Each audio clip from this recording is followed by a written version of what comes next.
Hola, mis she-devils and demons. This is Nurse Hatchet. You are listening to the Wolf Pack. The genre of horror is a great expanse. Great expanse. We want to explore it.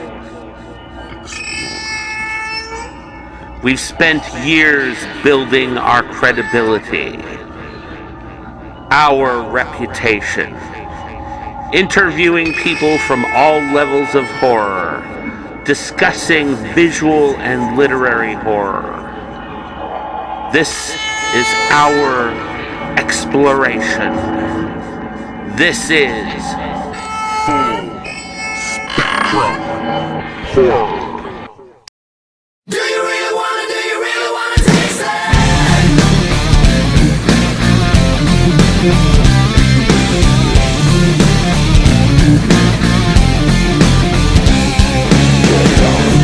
Make a move extreme. Shortcut to your dreams. I float straight to the stars on that flying thing. Getting high. Getting snowblind game. Pikachu, Chickapoo in the world beyond. Got a beat, got a heat on the phony string. Tear your world apart. Once the magic starts. Do you really wanna taste it? What's going on must come down. Do you really wanna taste it? Baby, you're losing ground. You soon become the mirror lies. The whole is wrong with you. Dancing with your blinkers on. Throw your dough, the invisible bone.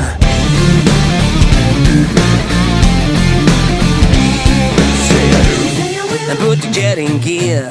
Anything to get you out of here. Gotta go hit that ride to the setting sun. I gotta leave this mess behind. Gotta cruise on the blues, got a life to find. What you need is then read on a dotted line. Welcome to the show. Do you really wanna taste it? What's going on must come down. Do you really wanna taste it? Baby, you're losing ground. You soon become the mirror lies. The whole is wrong with you. Dancing with your blinkers on. Throw your dough, the invisible bone.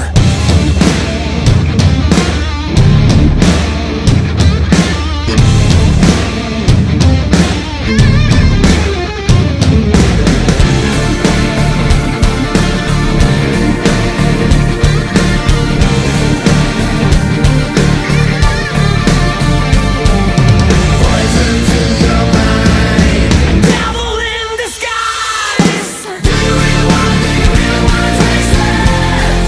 What's going on must come down. Do you really wanna taste it?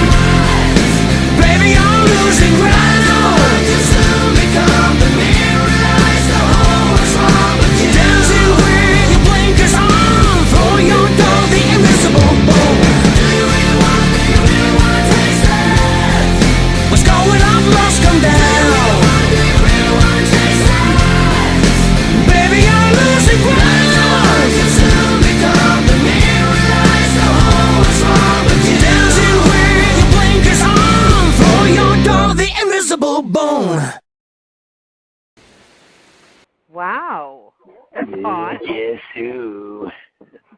That's an intro. yes, it is. Hello, this is the Rubber Baby Buggy Exorcism Service. Can I help you? Hello, listeners, and welcome to another Full Spectrum Horror.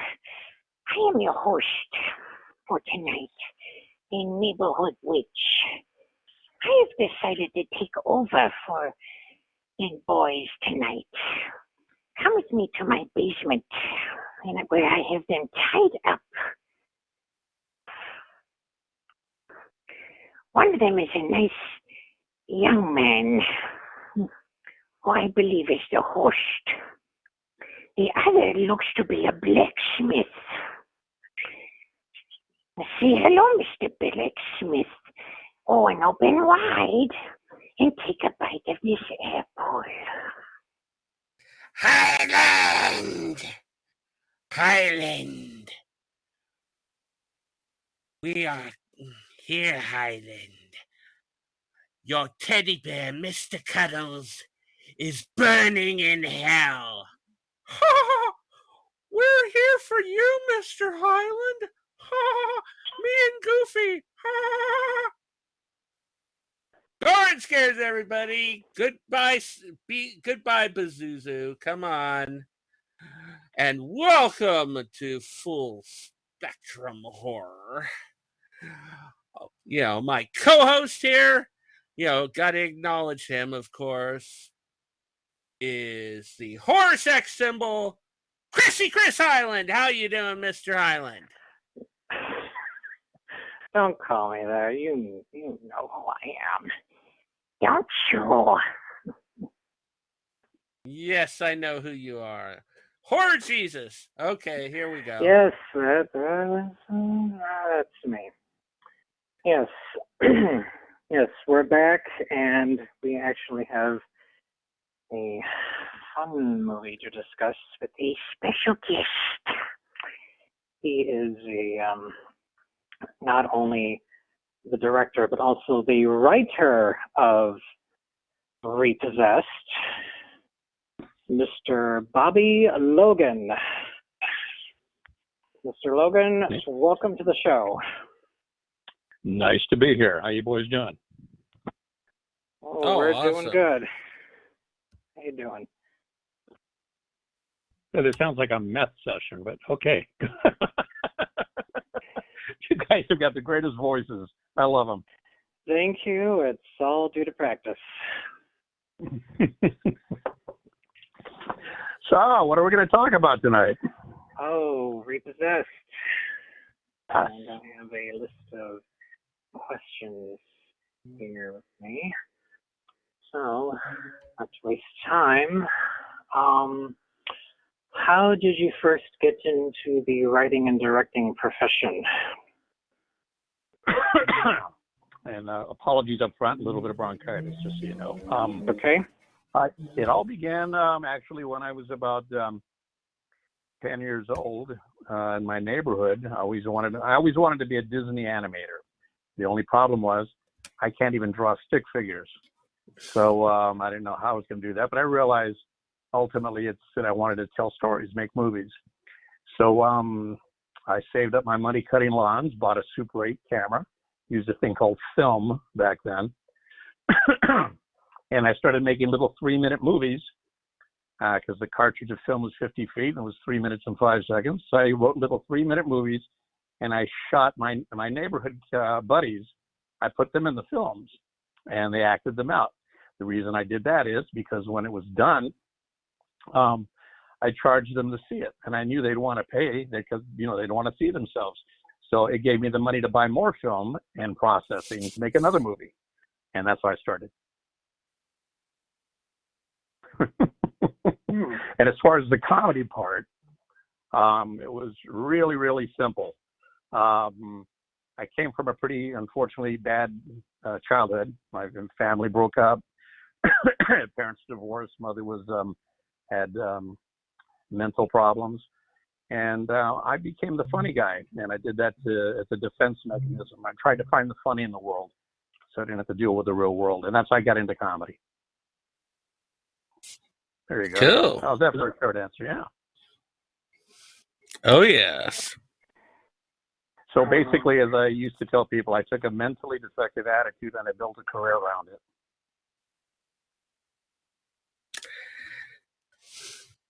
Yeah, and I see you got a lot of comical stuff on here. Mm-hmm.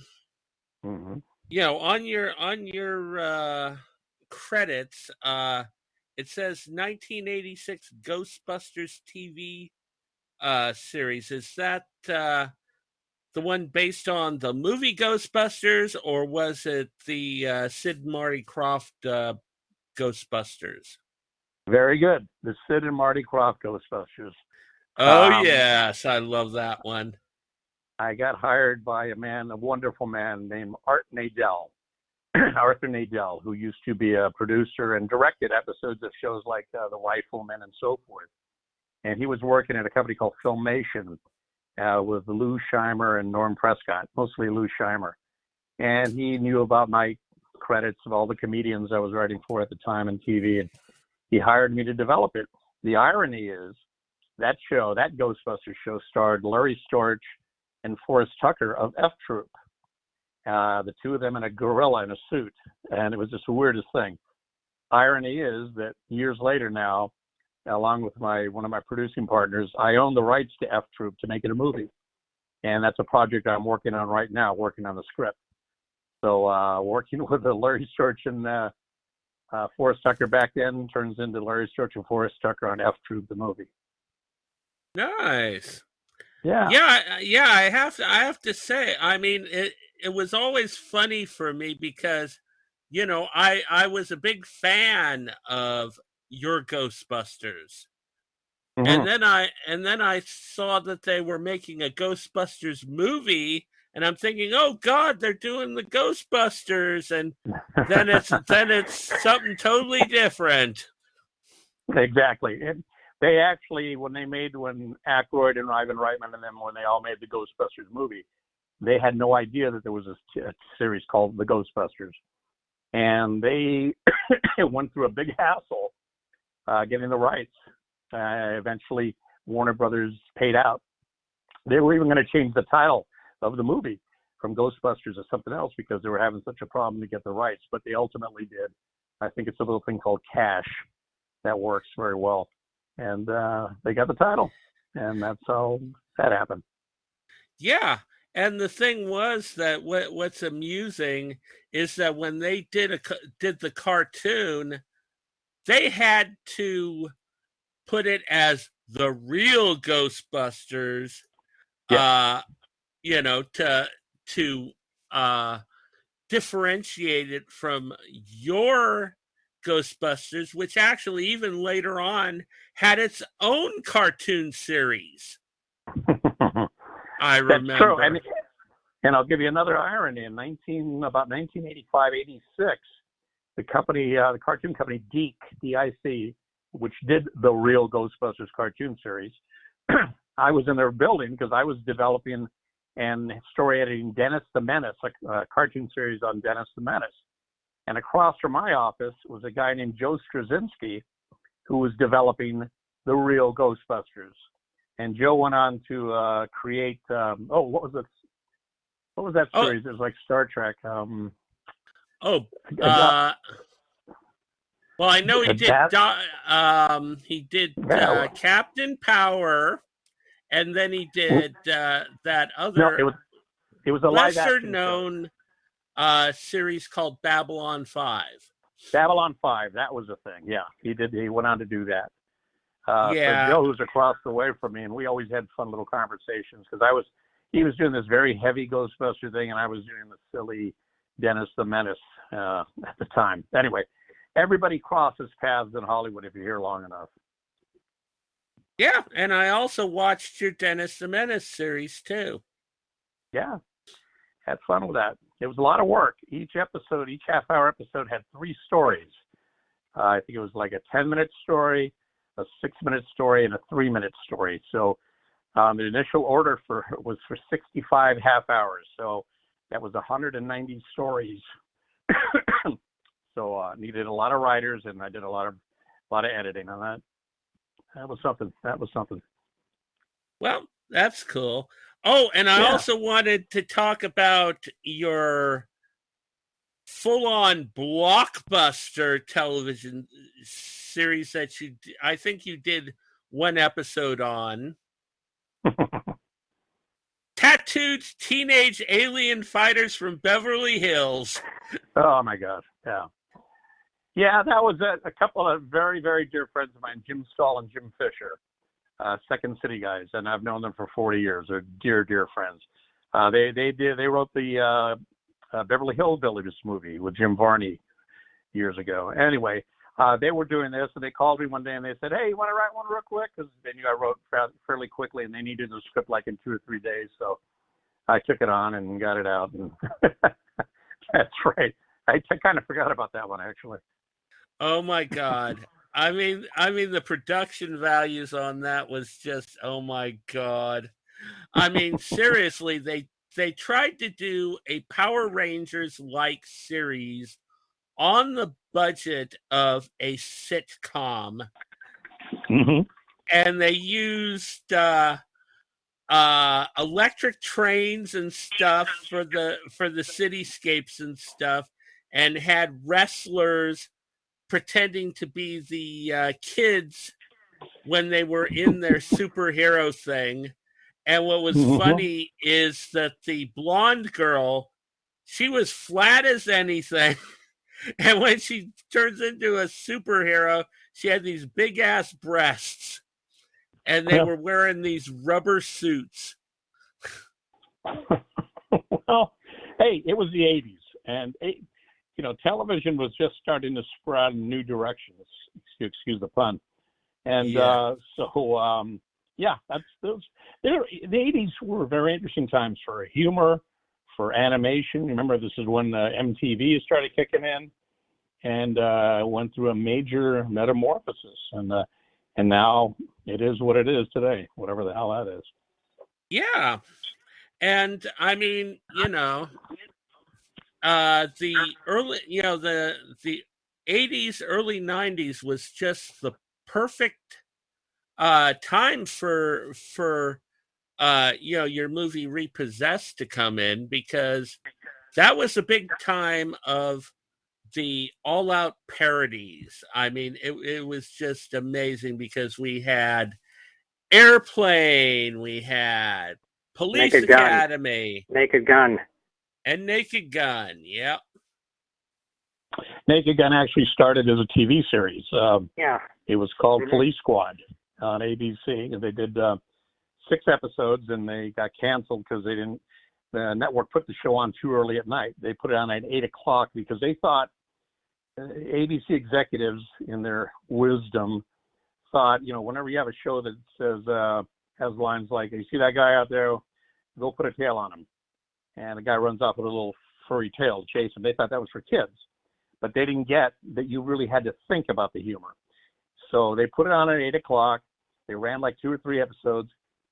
It did not get good ratings. And then somebody made the decision, well, we got 4 more episodes left. Let's run them later in the evening. So they started running them, I think, at 9:30 that night. And suddenly the last episodes that ran at 9:30, the ratings started going up. But they already had made the decision to cancel the series. And and my understanding, too, is interesting on this, too. Here's a little bit of trivia. The 6 episodes that were shot, to get the deal, ABC had to make a deal with Paramount so that Paramount could edit those episodes together to make a feature film that they would sell in Europe and the rest of the world. So if you watch the show, if you watch episode 1, it ends with, I don't know, the monkey getting killed. Episode 2 would begin with Leslie saying, we had just solved the case of the monkey being killed when I got a call from Police Squad on another case. And they can edit them together to make it a feature-length film. Isn't that interesting? Oh. Didn't know that. I'll take uninteresting facts for 200 art. So there you go. Oh yeah, very much so. Speaking Yeah, of which, they never thought that it was going to be as successful as it was. And yeah, I mean, how many movies did they make? I think they made 3 or 4. 3. They made 3. They made Naked Gun from the Files of Police Squad. Then the second one was Naked Gun 2.5. And the last one was Naked Gun 33 1/3 for the record. It was called. And so they made those. Yeah, when I did Repossessed, it was actually Repossessed came out the summer after the first Naked Gun came out. So we were the first Leslie Nielsen comedy after the first Naked Gun came out, which was a huge hit. And and so the summer after, I had the only Leslie Nielsen comedy, and here it is, a spoof of arguably the greatest horror movie of all time.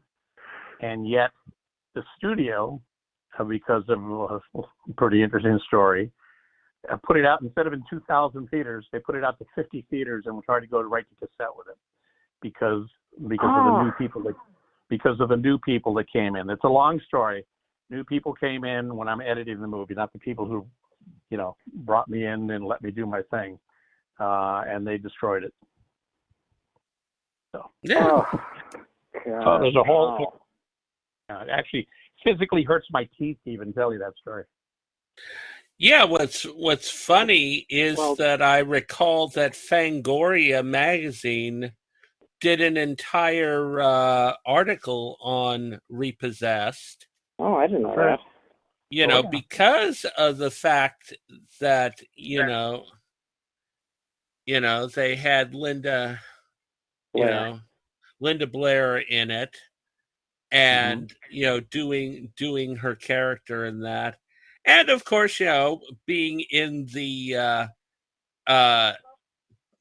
possession makeup, which amusingly in the original film she never spent one day with that makeup on. Yeah. Well, speaking of which, I wanted to ask Bobby, what led you to write and direct Repossessed? I had just finished. I was finishing. Well, let me start it off. I had been doing writing for a lot of comedians: Joan Rivers, Rodney Dangerfield, Sam Kinison, Gary Shanley, and all these people. That was a big thing. That's where I got my reputation, I guess, as a comedy writer and television. And then I finally got together with a better buddy of mine, Murray Langston, who is the unknown comic from The Gong Show. Oh. And comedian with a bag on his head. Oh, yeah. And I had an idea for a movie, and I told him what it was. It was a romantic comedy about the homeless people in L.A. And it sounds terrible, but it was really sweet. And he liked it, too. So we got together and we co-wrote it with the idea of making a little movie. And so I was going to direct and he would produce and be in it. I'm not an actor, so I wasn't going to be in it. And we raised the money. We went out and shot the film for like $80,000, and it made like $3.5 million. It did well. It was called Up Your Alley. And in the film, Murray knew Linda Blair beforehand. They were very good friends.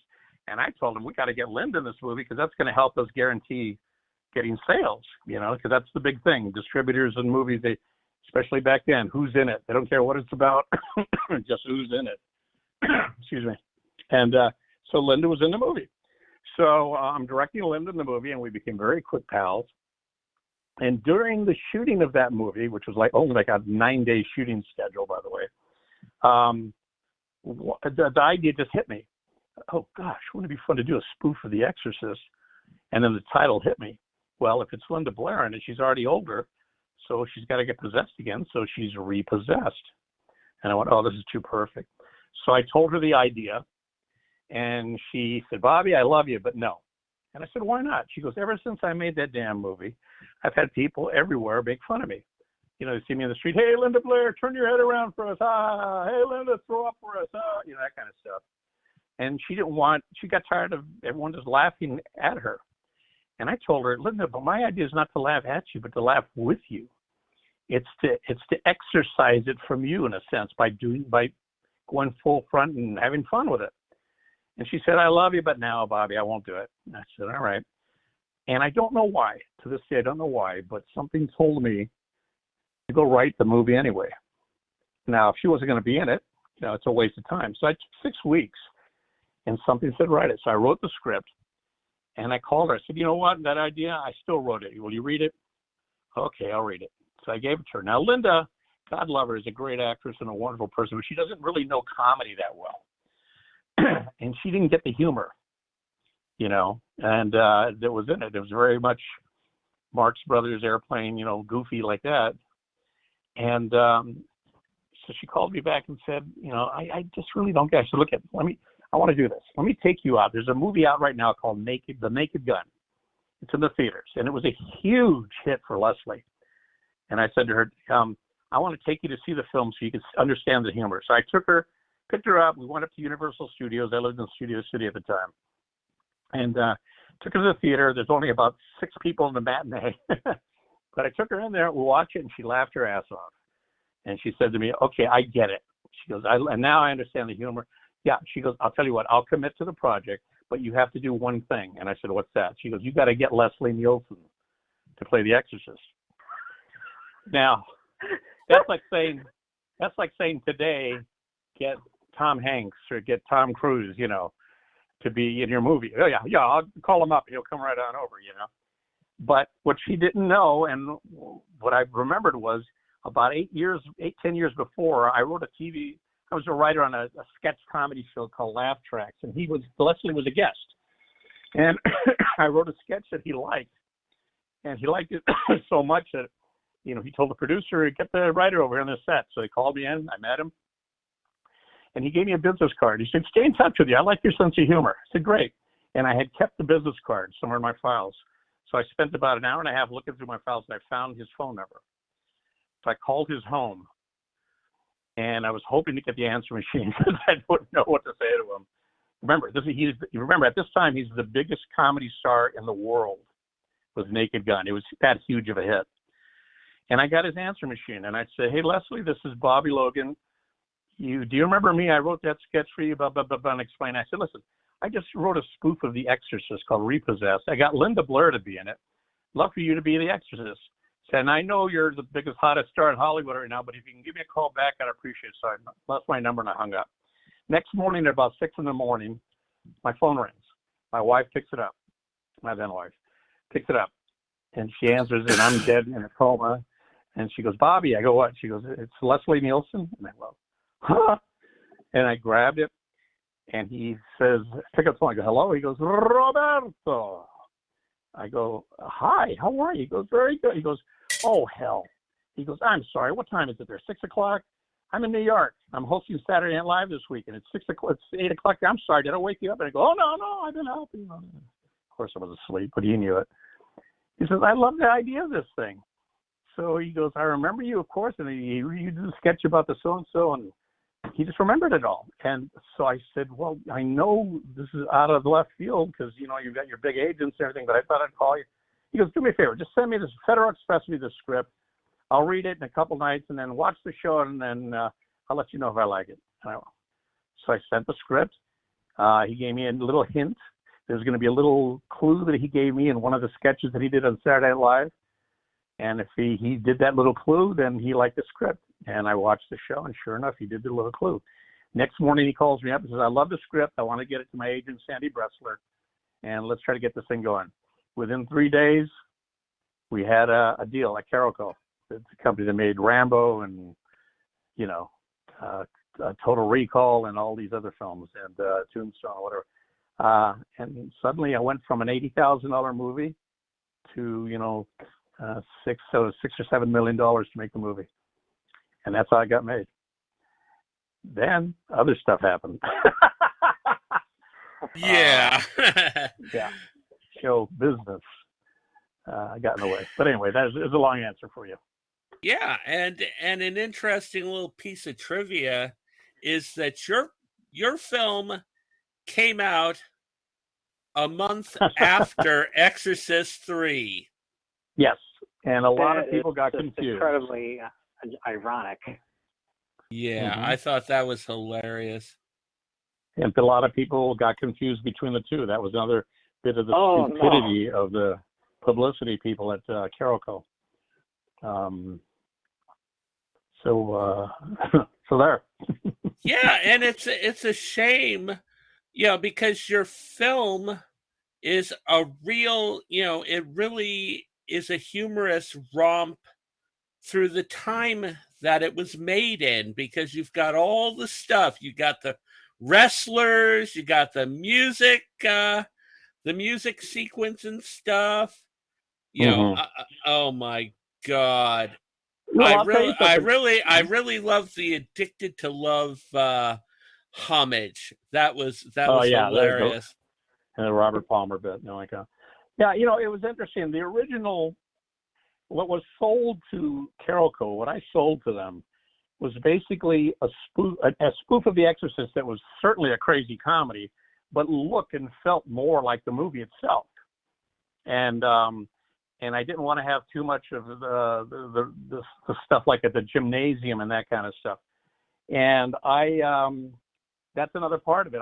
What happened was, they loved the script that I wrote. I went off and I shot the movie, and it was a tough shoot because it was only 30 days to shoot, and I had special effects and optical effects and animals and children and chases and everything you don't want to have in a movie that you've only got 30 days to shoot it in, I had in there.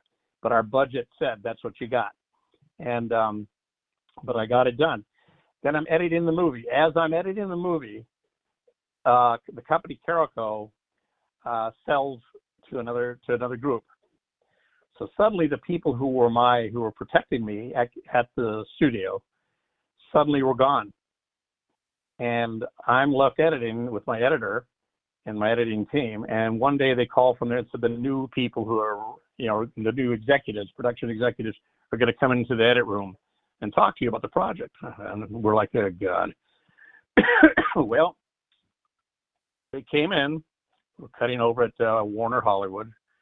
And it was two young, they were all like under 25. And they come in and they say, okay, Mr. Logan, hi, how are you? Pleasure. I'm so-and-so. So listen, this is all we really know about Repossessed. All we know is that it's a comedy about stealing cars. And I went, what? Huh? And my editor, Jeff, turned to me and looks at me and goes, he mouthed the word, with a K. He mouthed it to me because he knew it. We were screwed. And I told him, this is a spoof of The Exorcist. And they said, well, we want to have whatever it is, we want to have a test screening next week. And I said, well, I've still got 4 more weeks on my contract to edit this thing. It's not ready yet.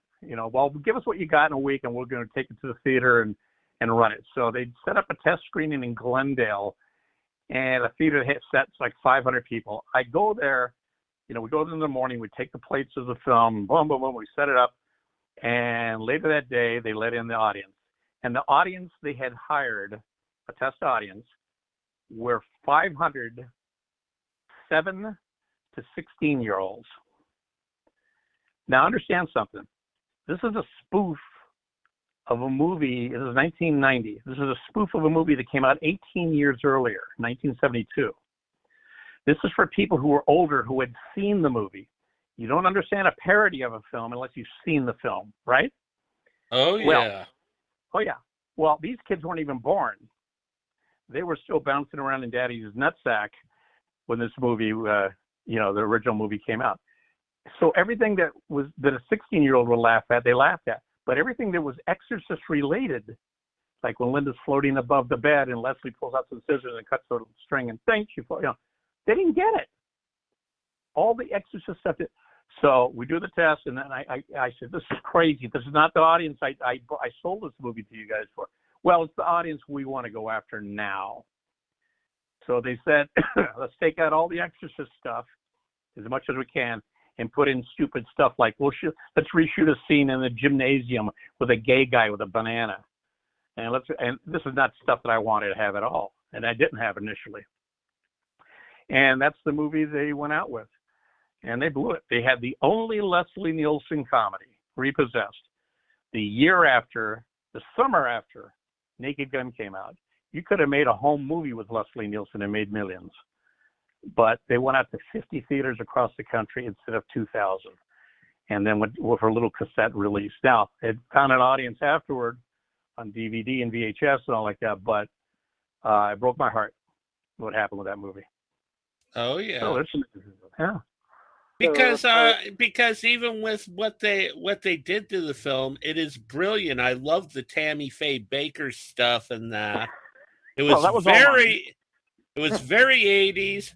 And I even loved the gymnasium stuff. I thought that was hilarious, having Leslie in that pink tutu thing and all that. That was great. It was certainly funny, but it was what we call lowest common denominator humor. Yeah. I had much more stuff that was really hip and funny and hip, as opposed to funny, stupid funny. And it had too much funny, stupid funny.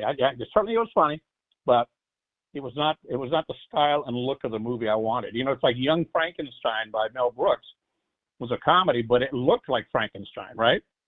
Yeah. That was basically what I was trying to do with Repossessed. I wanted it to look like The Exorcist, but with comedy. And they wanted me to go a little too crazy with it. So anyway, that's And that's what happened. But it's got this following to this day. So I still get emails and letters from people saying they love the movie. So, Oh, good. yeah. And I watched the movie so well, Bobby. Guess what? I saw the little trick that you and Linda Blair pulled in the classroom scene. I saw that Linda Blair was in there. She was totally in disguise with the glasses. Yes. Yeah. You do little things like that. If you watch the film, my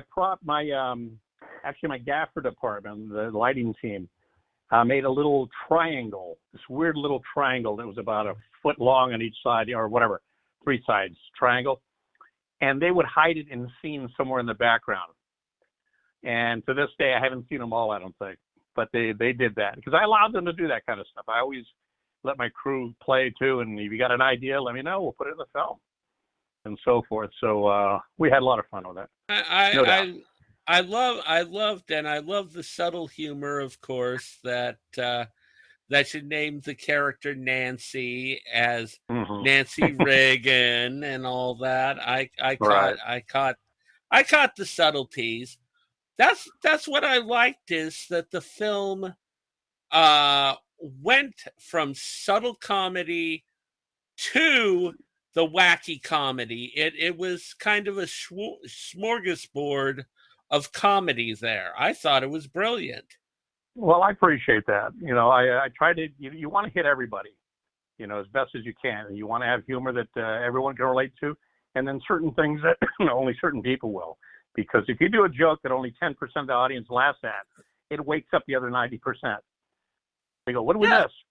That kind of thing. So, anyway. And you'll be happy to know that I waited for this film after I read the Fangoria thing. I waited until it finally came to my local video store, and I picked that up. I mean, at the time, every weekend I'd pick up like 4 or 5 movies. And it was like, oh my God, Repossessed is on. Oh, good. And I went and watched it. Yeah, well, like I said, we had a good, it was a tough shoot, but we had a good time doing it. Leslie was an absolute joy. He became a good friend, and he was an absolute joy. And we had some interesting, fun people. My makeup artist for Linda was Steve Laporte, who won the Academy Award for Beetlejuice. And matter of fact, I'm right over here in my office at home, and I've got a picture of him just about 3 feet from me with Leslie, and smiling, nice guy. Anyway, we had really wonderful, wonderful people on it. And I bet Leslie had a fun time doing the film. He did. He was very complimentary. He said some nice things about me and my directing and the writing side, which I'll keep to myself, which is really, really nice. But he had a joy. We only had him, by the way, for 10 days of the shoot. We only had him for 1/3 of the shoot because of his schedule, and also, frankly, his agent's financial demands. His agent was a gentleman named Sandy Bressler, who was one of the most powerful agents in Hollywood. He was Jack Nicholson's agent and many other people. And he was saying, hey, we're the biggest comedy stars in the world, so it's going to cost you X amount. So instead of having it for the whole shoot, I only had it for 10 days. So that's why if you watch the film, he's sort of like spatially put at different points. He's not throughout the whole thing, but you see him at the beginning, you see him a little bit later, then a little bit later, a little bit later, and at the end. So it looks like he's throughout the whole film, but we didn't have him for that amount of time. So I kind of noticed that the Ned Beatty and the Tammy Faye were more prevalent. Yeah, and that was also a big part of the story that the studio made me take out. There was a very big part of the studio. The story had to do with Ned Beatty and Lana Schwab were the actors. Ned just passed away not too long ago. Terrific man, by the way. And it had to deal with the whole thing, that financing of the that he was a mob guy, and he owed the mob money because of his fake religious thing, and that was the whole Tammy Faye, Baker thing, Jim Baker, and excuse me a second there. So he the whole story was about his character, Ned Beatty's character, owing money to the mob. So that's why he had to do the Exorcism Tonight TV show. He sells it to the networks. We'll do a live exorcism. We'll raise all the money so you get paid. That whole subplot disappeared and just got folded into the end conveniently. So there were other subplots that carried into the whole film. Matter of fact, the ending of the film was going to be that Leslie, passes away, but he gets the devil out of Linda Blair finally, but he passes away. And at the end, Linda's at home with her husband and 2 kids, and there's a Christmas tree there, and the bell rings, and the little girl says, "Hey, Mommy, teacher says, when a bell rings, an angel gets his wings." And she goes, "You're right." And she looks up, "Thanks, Father, may I?" So it's just like, It's a Wonderful Life. And yeah, that would have been cool. Yeah, and that's the way it was going to end.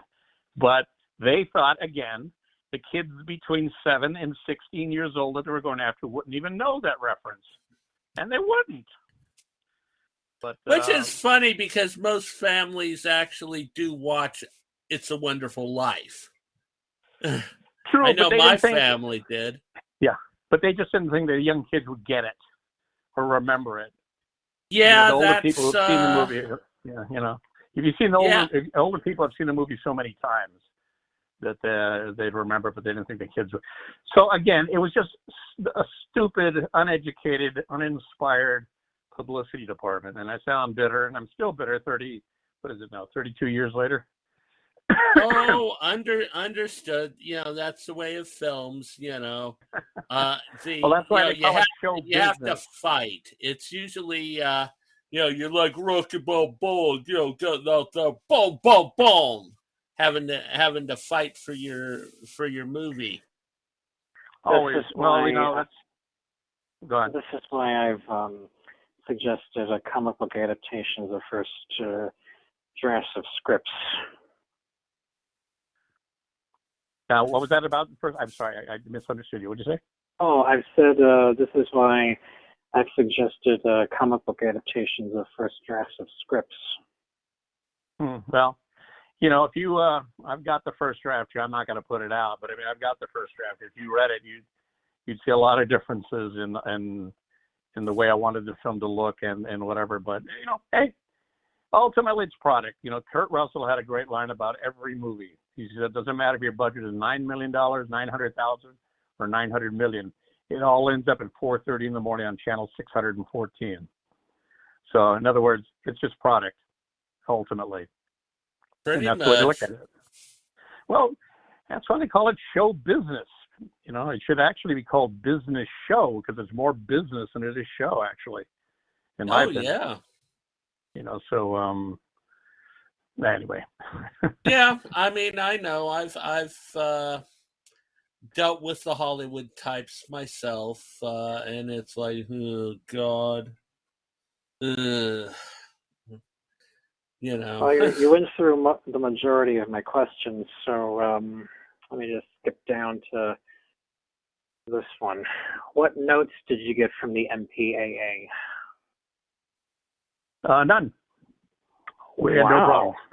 Lucky you. We had no notes from the MPAA.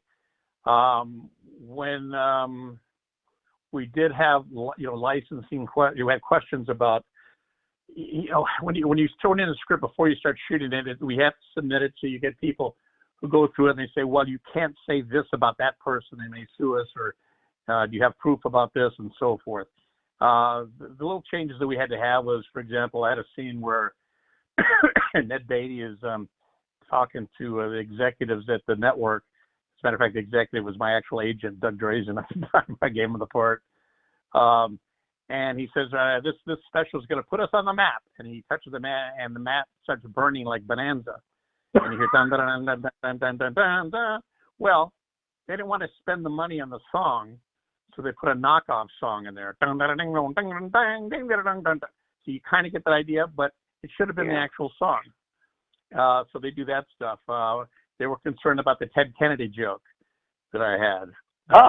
With the family playing with the Ouija board, and it just said they asked a question to the Ouija board, and they say, "Will Ted Kennedy ever become president?" And the Ouija device flies off and banks all around the house, boom, boom, boom, boom, and it hits a little model antique car on the thing above the fireplace, the mantle, and then the car rolls on and goes into an aquarium. And they were concerned, about, because there was a whole Ted Kennedy, Mary Jo Kopechne thing happening. Yeah. So they're concerned about that, but they let that one go. As a matter of fact, in the same scene, we couldn't even call it a Ouija board. We had to call it a mystic spirit board because they didn't want whoever, I think it was Parker Brothers or some other company owned the Ouija boards, and they didn't want to let us use the name. So stuff like that happens all the time. Oh yeah. I mean, from what I gathered, when they did the movie Witchboard, they couldn't use they couldn't use Ouija. Mm-hmm.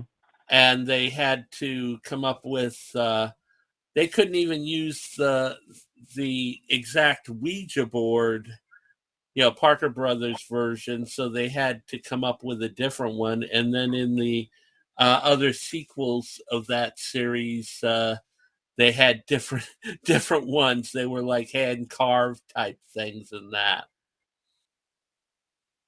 Interesting. Well,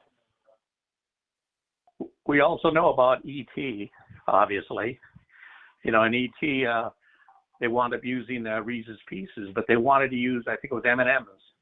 And the M&M company would not let them use that because they didn't want this strange creature eating, M&M peanuts. So they went with Reese's Pieces, and it was the biggest boon for Reese's Pieces. Their sales went up like 800%. So, Oh, I know. And I bet those ones were sitting there going, oh, God. Exactly. Hey, tell me a little bit about you two guys. How are you guys related to the business? Oh, you go ahead, Mr. Highland, for you first. That's a rather vague question. It's a vague question? No, it's a You're good gonna question. have to be more specific. Okay. How do you prosper from show business? I've yet to.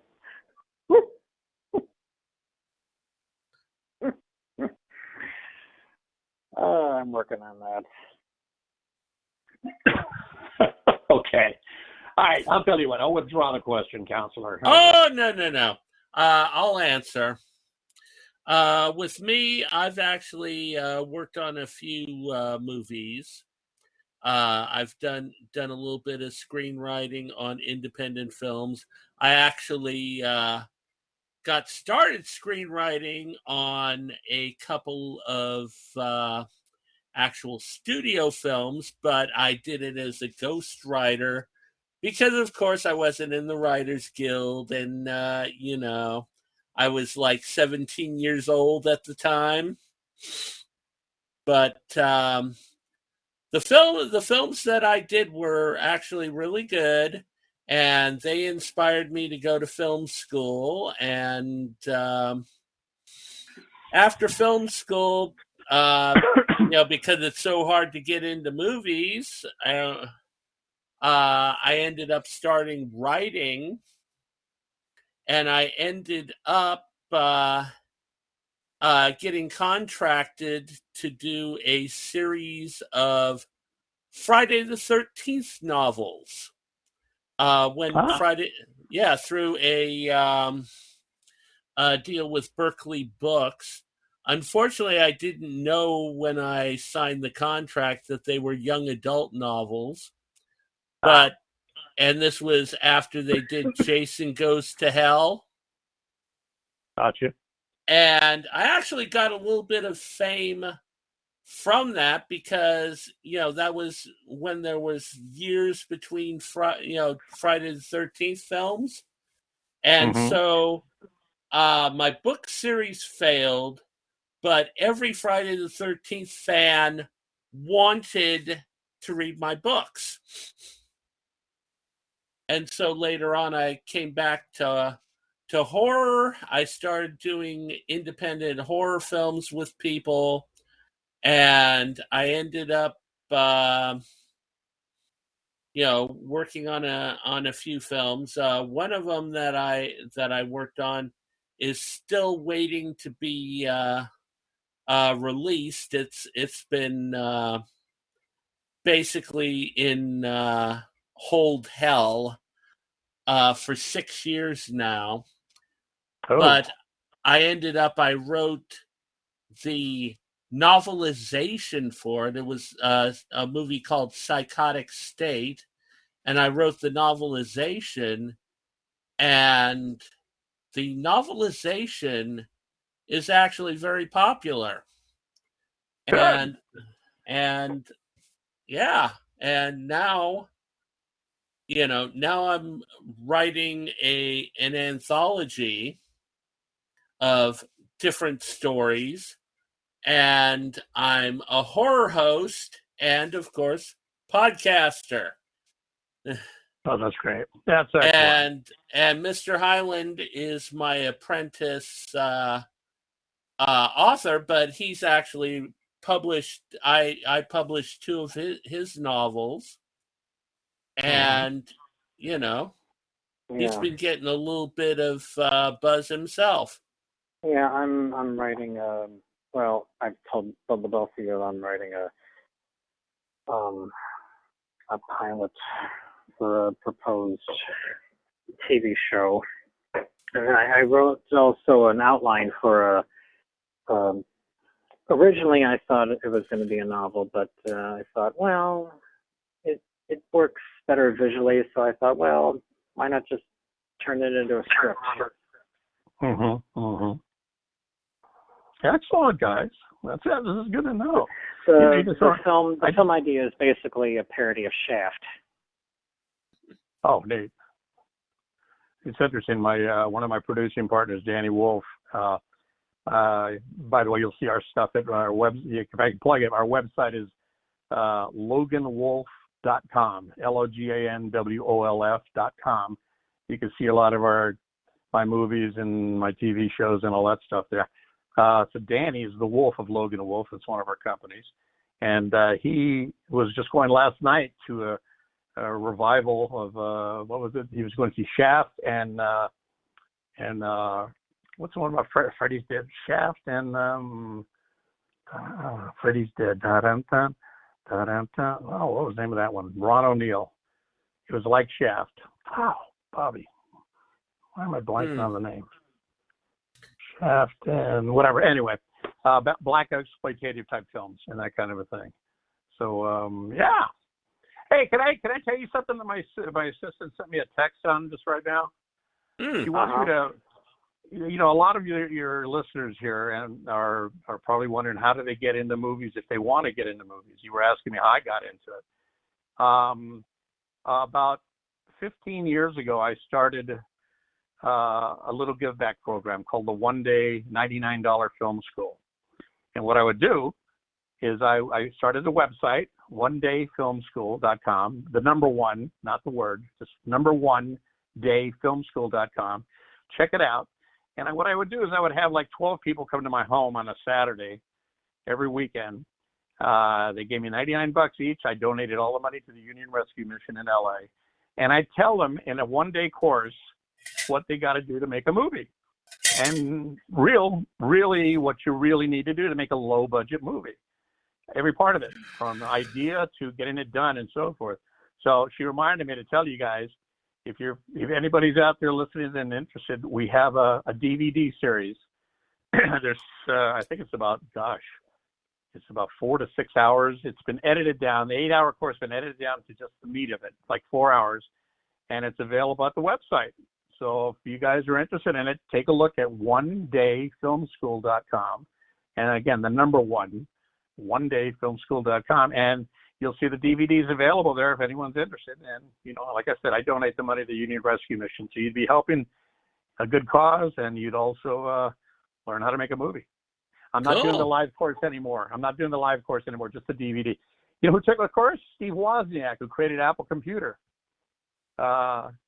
Steve heard about me and flew in from, I think it was Menlo Park, or I don't know, wherever he lived, and flew in for the weekend and took my course at my home and said it's the best course he's ever taken.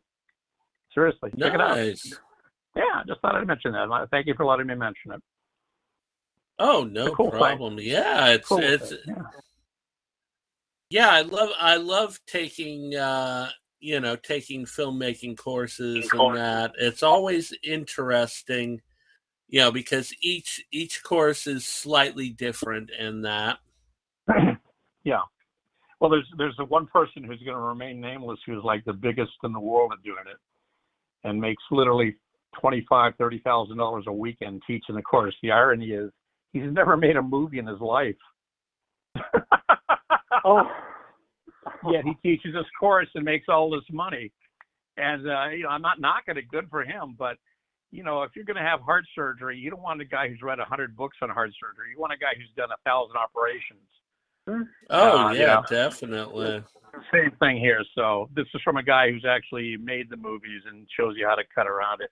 And it's fun. And the great thing about the DVD is, you forget something, you go back to the DVD and watch it again. Or pick up that point or this or that, whatever. You just don't hear it one time and that's it. So you own the DVD. Anyway, enough of that stuff. So what else you guys want to talk about? I was going to ask you, how does it feel to write one of the greatest horror comedies of all time? Well, first of all, Christopher, I love you. Thank you for the compliment. Thank you for the compliment. It was fun. I got to tell you, I was sitting at home when I was writing it, and I was just having fun. And that if you're a comedy writer and you're laughing out loud at your own stuff, not all the time. Oh, yeah. I was doing that. Yeah, you know what I'm saying? It's a joy. I was being paid to play hooky is the way I look at it. And it was just a good time. It was really, for the most part, there was some stuff that happened that wasn't that good, but that's the business. And but boy, writing it was a kick in the ass. It was fun. Yeah. Yeah, I remember that. It's great, and the thing is, everyone has a love of The Exorcist, so right. Well, I remember when the movie first came out in '72. I was in high school, and I was living, LA is my town. I just moved about 100 miles south of there, my wife and I. But we used to go to Westwood, where UCLA is at, every weekend to see movies. Westwood had more movie theaters within a 2 square mile area than any place in America. And we'd go and see all these movies. And I remember the night we went to see The Exorcist, it was raining. And we had to stand in line outside in this dreary, rainy night. It was so perfect. And I remember going in that movie, and that got the hell scared out of me. I was hiding my eyes like a kid. And I was really affected me. So to be able to do a spoof of The Exorcist or something that was, a big kick. And now F Troop was my favorite TV show in the 60s. And now I own F Troop to make it a movie. So I'm hoping to get that made, and that'll be the double whammy for me. Perfect whammy to do a spoof of the movie that had scared the hell out of me, and do a spoof of the movie of the TV show that was my favorite TV show as a kid. So we'll see what happens. Will Larry Storch be involved in that? I'd love, Larry's the last surviving member of the show. He's 90, I think he's 99 now. He lives in New York. He's still mobile. His brain is perfect and everything like that. If I can get the movie made, we're shopping it now to see if we can get the financing to do it. If I can get the movie made, I would love to put Larry into it. It won't be any character he played. We got to have people who played, who are the ages of the characters as they were in the series. But I'd love to put Larry in a cameo somewhere or another. Absolutely. They're all gone now. Jimmy Hampton, Ken Berry, Forrest Tucker, Melody Patterson, Frank DeCova, Don Diamond. They're all gone, and it's kind of tough. It's kind of tough when you get to the age where your heroes are all starting to pass away now, and it's kind of weird.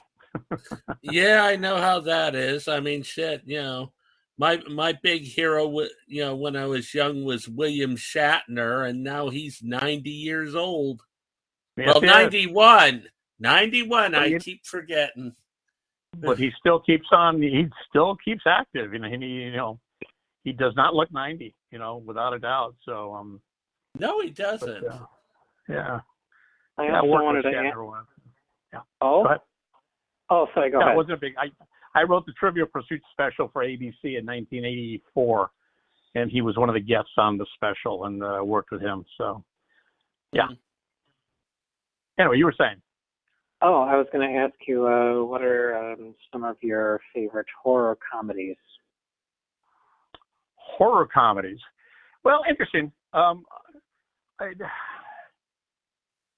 was a guy named, what's Mickey's last name? He wrote a movie called Student Bodies. Mickey. Oh, yeah. Was it Mickey Rose? Mickey Rose. And Mickey was the collaborator with Woody Allen on Woody's first couple of movies. Take the Money and Run and another thing. And Mickey, just when the slasher movies started coming out, he got the idea of doing a spoof, and he called it Student Bodies. And he found some independent money, and he went off and he shot the movie in Texas, I think.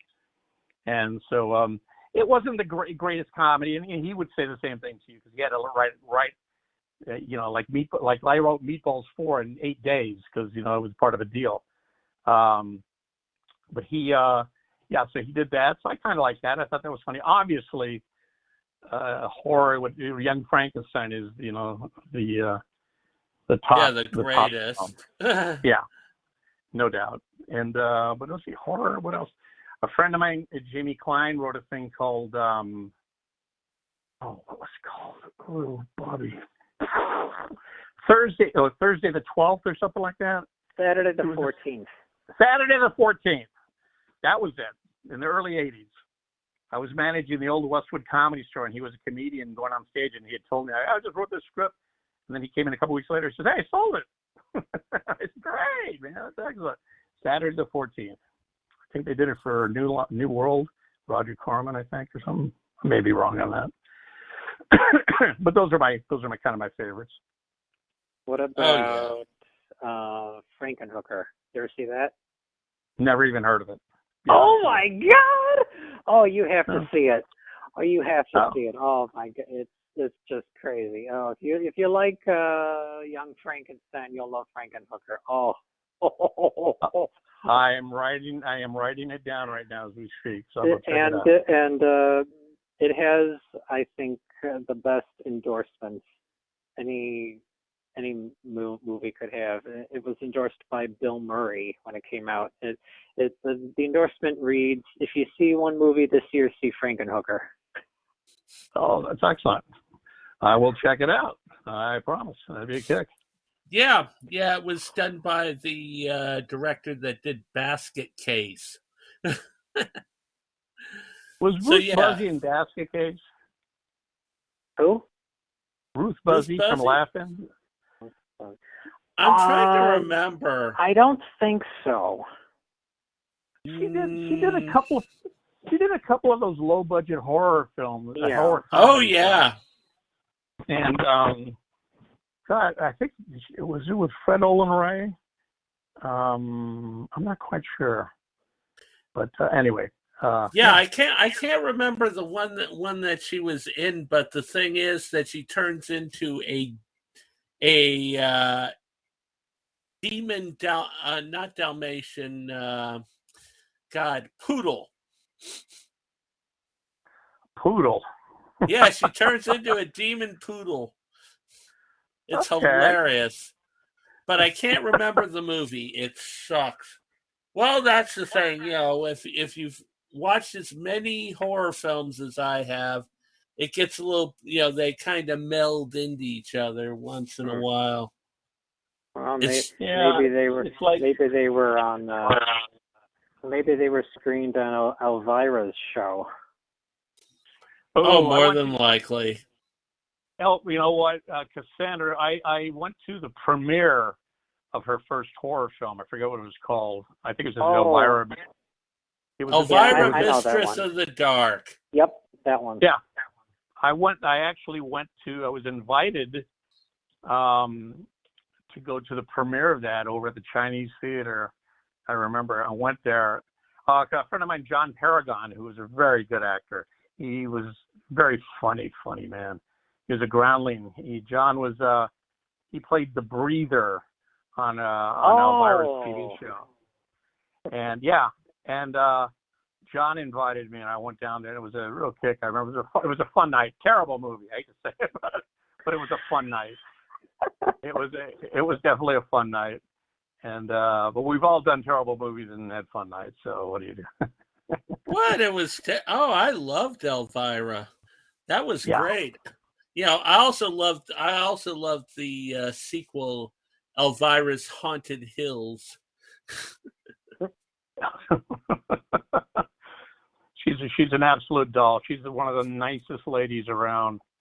She's a friend of mine on my Facebook account. She's a friend of mine, and we leave little messages once in a while. Really nice lady. Really I'm nice listening. I'm listening to her book currently. Are you? Oh, nice, Mr. Highland. Yeah, that's cool. I love that. The terminology, how things are changing now. It's just, you used to say, I read that book. It was great. Now we're saying, I listened to that book. It's just funny the terminology changing. Yeah, because with me, the thing is, I do have to listen to books because when I write, I can't read books because if I do, it screws up my characters. So I have to listen. And currently, right now, I'm listening to the final book in the Expanse series. Awesome books. Awesome. Okay, cool. I haven't read a book in about 2 years now. I used to read, not voraciously, but I used to read a lot. Not anymore. I'm just, it's funny when you get older, you find yourself limiting your time because there's other things you want to do. And used to be, I would be running around with 15, 20 projects at a time for film or TV. And now it's just 2, and they're just movies, F Troop and Rainbow Man. And Rainbow Man is my first non-comedy. So it's weird. You got to limit yourself. Just dive a little harder into individual things as opposed to too many of them. Oh yeah, very much so. Yeah. Golly. Also, we did a episode on my show where we discussed films that scared us when we were younger. So, if you don't mind my asking you that question, what scared me? Which films, horror films, scared you when you were younger? Or they don't have to be horror films; they could be non-horror films as well. Yeah, I gotcha. Yeah, Donald Trump story. Well, let's see. The Exorcist scared the bejesus out of me. Excuse the pun. So that without a doubt was the film that really scared me. I remember though that the first film that really scared me as a younger man was I went to see a little movie called, I think I was 12 years old. It was called Rosemary's Baby. Oh, and yes. And what scared me was just the one shot that they had when they showed the baby for a second or whatever, and the eyes of it really, really scared me. And so that frightened me. Other films that frightened me, but not necessarily scary. Let's think. That's a darn good question. You know what? The second Aliens movie, Aliens, plural. Alien scared me, but not as much as Aliens. I think you like him or not, Jim made a movie that was just, wonderful. Yeah. I think The Godfather. I think The Godfather Part 2 was better than The Godfather, in my opinion. And I think Aliens was better than Alien. There's several times when the sequel is better than the first film, I think. And, so there you go. Yeah, I mean, hell, a lot of people think that Bride of Frankenstein was better than Frankenstein. Yeah, no, I hear you. Yeah. But yeah, those are the ones I had to give you right now, I guess. Yeah, best answer I can give you. Cool. Yeah. Was she in Basket Case? Was that it? Yeah, Basket Case. It's a neat little story about a guy and his brother who at one time was stuck to his body. They were conjoined twins. Yeah. Ah. And they cut him off, and the twin actually survived. It's this real kind of globby looking thing with eyes and claws and fangs and stuff. And Right. And they get revenge on the doctors that were involved. It's actually a trilogy of films, and the parts 2 and 3 also co-star Annie Gross. Interesting. When you said trilogy of terror, you just reminded me there was a movie on ABC when they were doing ABC Movies of the Week way back when. And one of them was a thing called Trilogy of Terror, and one of the stories starred Karen Black about the little voodoo character that would cut her in the, I don't know, it became a knife fight in the kitchen or something like that. That was pretty cool. Yeah, the one about He Who Kills. And that was written by the incredibly talented Richard Matheson.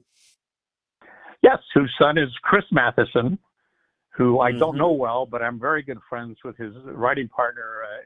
What do you call it? My very good friend, whose last name I'm blanking on right now, Ed Solomon. What's the matter with me? Ed and I played softball together for years. Ed and Chris wrote Men in Black and Men in Black 2 and Bill and Ted's Excellent Adventure and the sequel and all like that. Yeah. So anyway, so Chris Matheson is Richard's son. Richard wrote the classic Richard Donner directed version of, what was it? Terror at 40,000 feet or 30,000 feet, which had William Shatner. Remember it? He's on an airplane and the. Oh yes, that's Mr. Highland's favorite Twilight Zone episode. No, not quite. Oh yes, you're always talking about Mr. Teddy. No, it's not. No, I prefer the Gremlin from the movie remake. Yeah. Oh no, Miss. Ooh, that hurts, Mr. Highland. That was a bad scene. That whole thing with Vic Morrow and. Just the Gremlin segment. Okay. Because the whole movie was just the whole thing with Vic Morrow and all like that. I wrote one of the worst jokes. When you're a comedy writer, you got to write them all and not distinguish and throw them out. But when the Vic Morrow is, I don't know how many of your listeners are aware of it, but Vic Morrow was shooting the movie. John Landis was directing. They were shooting a scene from Twilight Zone, the movie, and they had a helicopter accident. I know about that.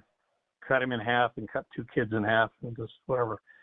And the joke I wrote was the theme song for that movie is going to be, "Your head'll come off, Vic Morrow, so you gotta hang on to." Anyway, you get the idea. Yeah, that's good. Yeah, that was. I got a lot of crap for that one. But let's see what else. By the way, The Omen. Speaking of Richard Donner, who passed away not too long ago, I think The Omen was a really good film because it didn't really, it tried to draw you in more than it tried to push you away with scare, if that makes sense. Yeah. So I thought that was a really good, if you want to call it a horror, I call it more of a suspense drama, but anyway, yeah. Yeah, that one's really good. I didn't like the remake. I don't like most remakes. You know, that's what Hollywood does now, is that everything is either superheroes or remakes. You know, I'm trying to, it's funny, I give you an idea. It used to be they wanted clever original stuff, right? Well, I've got a project now called Rainbow Man. It's about the man who started the whole John 3:16 thing at all the sporting events in the 80s. Oh, you remember him? Yeah. His name is Roland Stewart. He's been in prison for 28 years. He'll be in prison the rest of his life. And it took me 10 years to get the rights, but I recently got the rights to his life story. And I wanted to make it a movie. It's a fascinating life. Believe me, it's a fascinating life. And but he's in prison the rest of his life. And I'm trying to. So now I'm going to try to do it, instead of as a movie, I'm going to try to do it as like a 4-part series, mini-series, kind of like Nice. Tiger or whatever, the Tiger thing, Tiger King or whatever. Tiger King, yeah. This guy had a life you wouldn't believe. He lived in his car for 15 years, eating one meal a day, traveling cross country and back every week to try to get on television for 5 seconds, just to hold up the sign that said John 3:16. And then he lost his mind, and you won't believe what happened to him afterward. And that's the story. If you want, I'll send you guys the link. I wish I cannot ask you guys to please don't send it to anyone else, but you two, I'm going to send you the link to a little 8-minute sizzle reel that we did, that I produced on his life story. It'll blow you away. So when we're done talking here, I'll give it to you. Okay, good deal. You can trust us. I mean, shit, you know. I keep telling my co-host ideas that I have for remakes. I mean, I came up with one about that werewolf movie, The Beast Must Die. I never heard of it. Oh, it's from. It's hard to make a remake of a film that people haven't seen, by the way. It's hard to get the financing. Yeah, if I remember, The Beast Must Die. It's a blaxploitation one, kind of a. Yeah, isn't it the one where they're in the mansion? Yeah, and but one of them is a werewolf. Yes, but I wouldn't call it a blaxploitation film. It's mystery horror. It stars Peter Cushing. Yeah. It's hard. I can tell you, this is the part of the business that's so true, though. It is hard to get hard enough to get financing of an original idea. It's even harder to get financing for a sequel or a remake of something that really was not well known. If it was well known, you know, obviously it's a lot easier because people can say, oh, there's a built-in audience.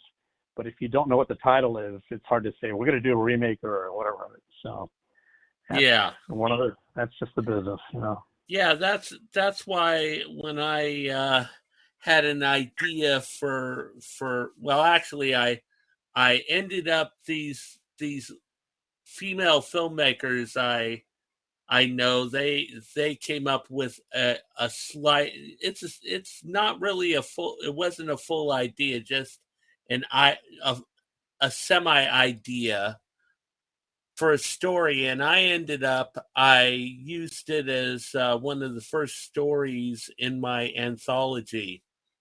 And what it is it's a re-envisioning of Harvey, but instead of a rabbit, it's a demon from hell. Interesting. And the thing is that the guy in the story, he's being accused of murder. He's the son of a billionaire, and his security guard got his head twisted around. And they think that this guy, the son, he's he's kind of a mousy person, And you don't think, oh yeah, he's going to be able to twist the head off of a big old muscular security guard. So he's in jail waiting for trial, and the family hires a psychiatrist to evaluate him. And the story is about the psychiatrist who is trying to prove that the demon doesn't exist, but of course at the end, the demon exists. And he insults him because the demon's name's Robert Diablo. And the thing is, you're gonna love this. In hell, of course, Bob is an insult, and if you call him Bob, he you.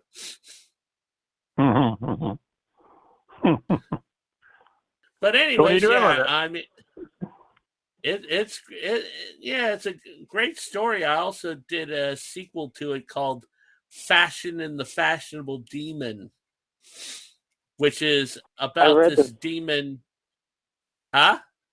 Oh, I was going to say I read the story you just mentioned, and it has a Tales from the Crypt feel to it. Oh, very much so. And the sequel, the thing is, it's about the main character. Well, the one character, the billionaire's son, his sisters, his twin sisters, they end up finding out about the demon. And the thing is, it's during the COVID pandemic, and they're stuck in the house, and they're these ones that go out and socialize. And the thing is that they're losing their social status because they're stuck in the house.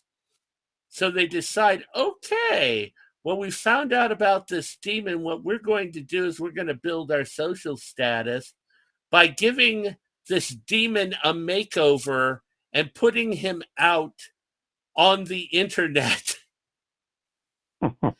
And of course, it doesn't work out. Gotcha. Interesting idea. Oh, yeah. Hi, goodness, boys. Trying to think. You got any other questions? Repossessed questions or anything like that? Or? Not for me. We pretty much. No, we've pretty much gone over. We've gone over Repossessed. Yeah, but as I said, brilliant musical section. I love seeing Leslie Nielsen as Michael Jackson. Yeah, and the part where I don't want to call it a montage, but where he keeps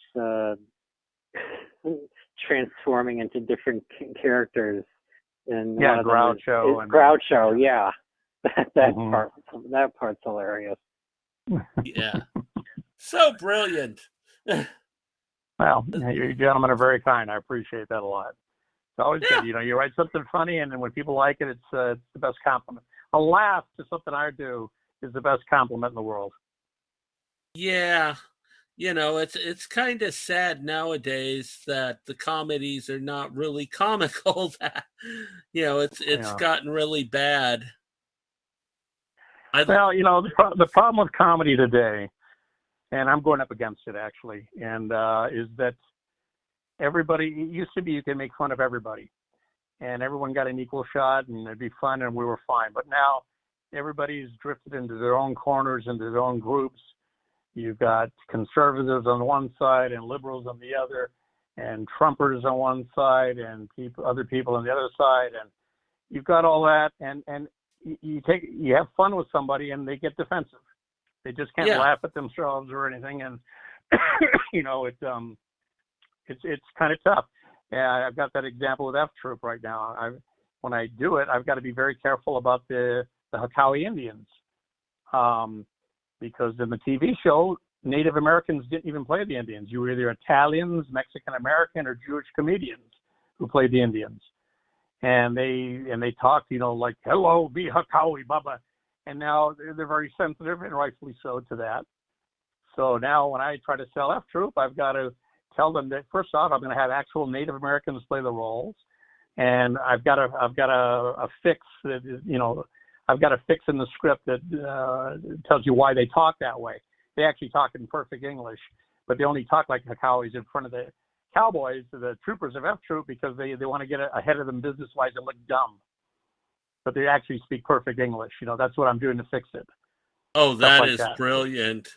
Yeah, it's a fix, but it's whatever. But I've got to get it's a tough pitch now because people are saying, well, the Native Americans, they don't want to be made fun of. Well, in F Troop, everybody's made fun of. Exactly. The Indians, the troopers, everybody is stupid and dumb in F Troop. Everybody. But we're too sensitive nowadays. And, this is why you could never have a National Lampoon again. Because there you can make fun of everybody and everyone said, it's fine. I deserve it. We all get a shot. So, anyway. Yeah, comedy's a tough business nowadays. And watch what you say. It used to be, words, and sorry to go on a tangent on this, but just real quick. Oh, it used feel to be, free. Words just, it's not the word, it's the intent behind it. Yeah. Like if I saw you guys and I know you guys now and I saw you in the street, I'd say, hey, you two asses, how you doing? Whatever. And you don't understand what I'm saying. I'm kidding around. But if I don't know you, or whatever, we don't know each other, and I said that, I could start a fight. Black people can say the N-word to each other. White guy can say it to a black guy, but it's not the same thing now, unless they're good buddies and all like that. But I hate the fact that it's the intent behind the word. It's not the words. That's what really bothers me. So yeah, anyway. exactly. They don't bother to go past the words to see any intent. They take the initial hit, and Yeah. they don't realize it's just it's not a hit. It's a fake. It's a dive. Yeah. Anyway. And as you said, with Linda Blair, it wasn't that we were going to be laughing at you; we were going to be laughing with you. With you, that's the key to it. But yeah, it's okay. It's like most things in life. It's a simple fix, but when you're broken into your own little group of people, you got to defend it. Yeah, I know. This is a time period where everyone's triggered and oh my God, he said that about me. Oh my God, he mentioned, and it's like, oh, get over it. Yeah, exactly. Oh boy. Well, they both want to thank you for writing and directing Repossessed. I've showed it to a friend of mine. He showed it to friends of his. I showed it to my father. They all loved it. Well, that's excellent. Who knows? Maybe and as I said, I treasure Ghostbusters. Very and good. Tattooed teenage alien fighters from Beverly Hills too. Holy moly, yeah. The title from hell. We had to shoot that. He had to shoot that in widescreen just to get the title on. Oh yeah. I'm sure you're glad Repossessed hasn't been featured on Mystery Science Theater 3000 or Rift Tracks. Or maybe you're if you feel together the other way. Yeah, it's funny. I remember when the show Mystery Science Theater 3000 came out initially. What was his name? The comedian. Oh gosh, he's from he was out here at the Comedy Store performing, and he got the show. He's originally from Minneapolis, Minnesota, or something like that, or Wisconsin or something. Oh, what was his name? Oh, good golly. Anyway, that's the only time I ever watched the show, and I know they've done some GoFundMe things or something like that to get it back on the air. Oh yeah, yeah. A friend of mine is actually on the show. Oh, what was the guy's? Do you remember the actor's name? Well, the first host was named Joel. Yeah, Joel Hodges. Joe Hudson. Yeah. Funny guy. Very droll, and I used to love that. He looked like he was on lewds all the time. He always did. And good old Joel Hudson. But now I think he's an exec producer on the series or something like that. And yeah, he is, and he does writing. He's got this other guy who's a guy with dark hair and glasses. Kind of looks like Mr. Highland. Yeah. Me? Yeah, but the one that plays the villain in it now is Felicia Day from Supernatural and that. But they don't have my hair.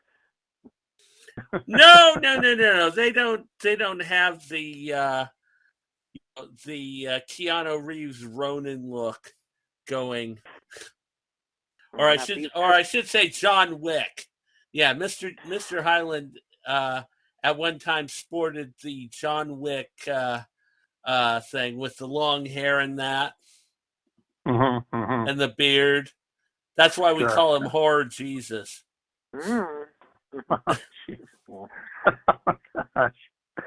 Hi, man. Well, guys, it's been a kick talking to you. I'll tell you, I appreciate you showing the interest in the movie.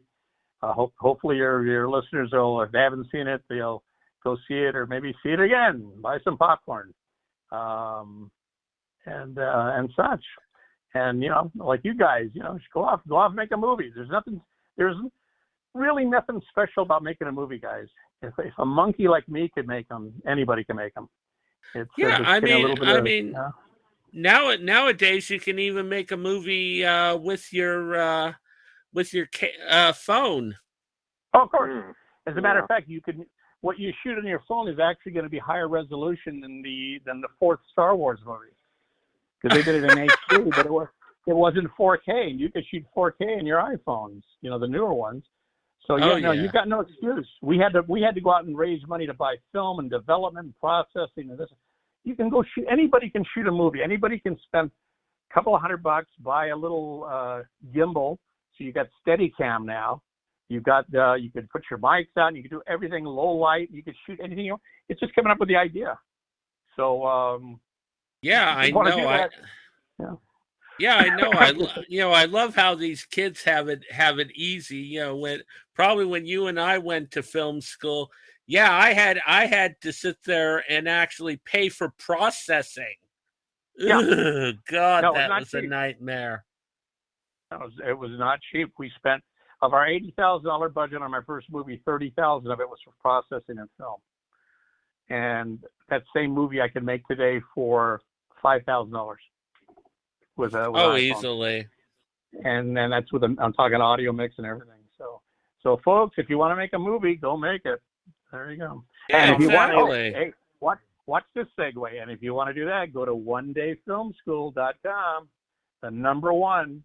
I'm serious. Get the DVD, guys. I've only got probably about 50 of them left, and then they're gone forever. So there you go. Take the Bobby Logan masterclass. I have one last quick question. Sure.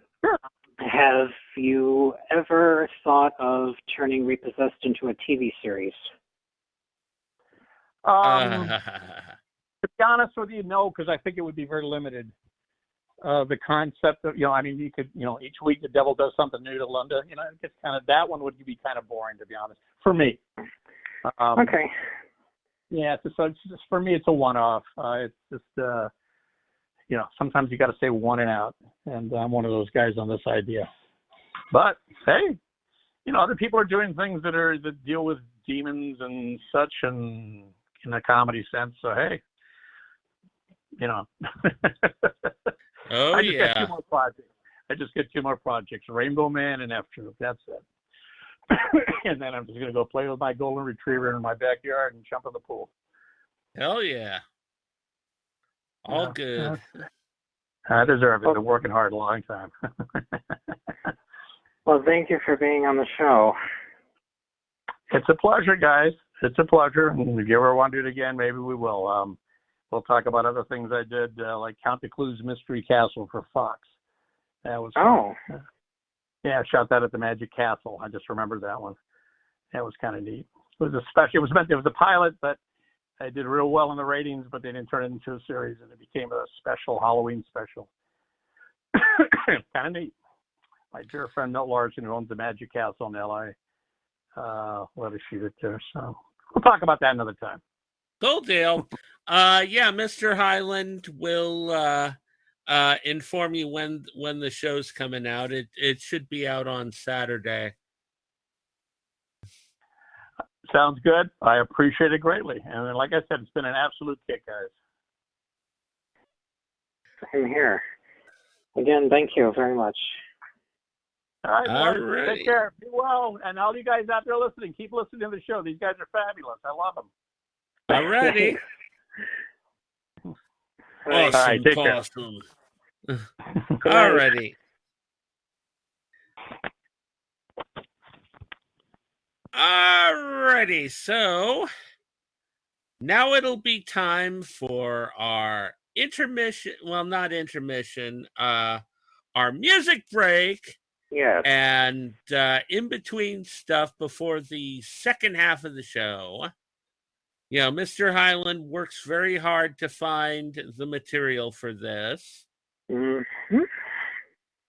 So let's go check that out. And when we come back, we'll be doing all the other good stuff that you guys have been waiting for on this. You know, the stuff that Mr. Highland goes, I don't know. All righty. Oh. All righty. Catch you in a few.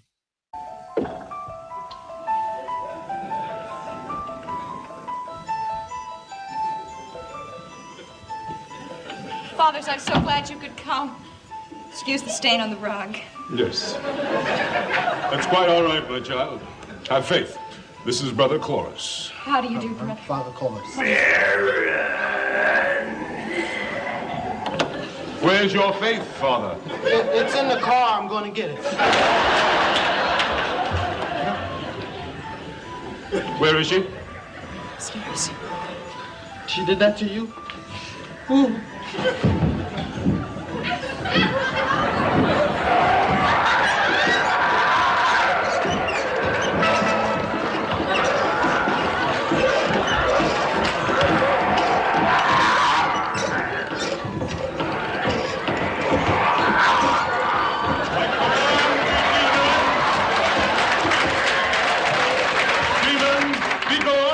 Wow, that's something, Father. Yes. You see, I told you we had nothing to worry about. Nothing to worry about. Let's talk to the child. Yes, you talk to her.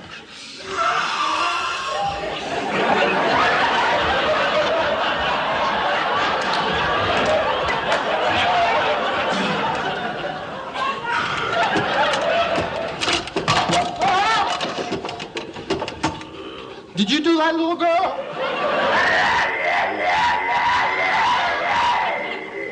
You mustn't listen to anything she has to say. I'm not listening. You're a liar and a cheat and a child molester. You French kiss your dog in the mouth.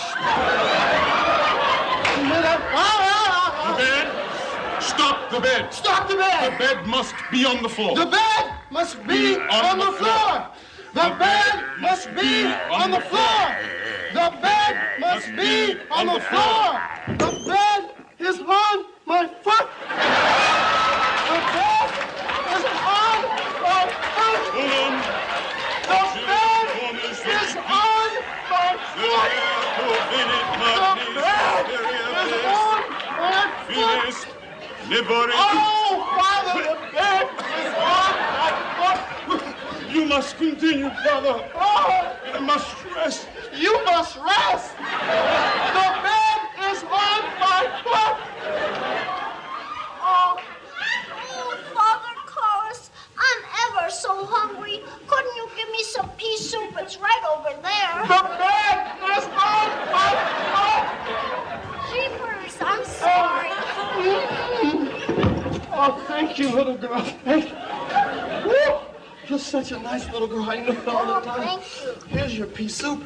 Maybe now we can be friends, huh? That's what do right. you say? Sucker.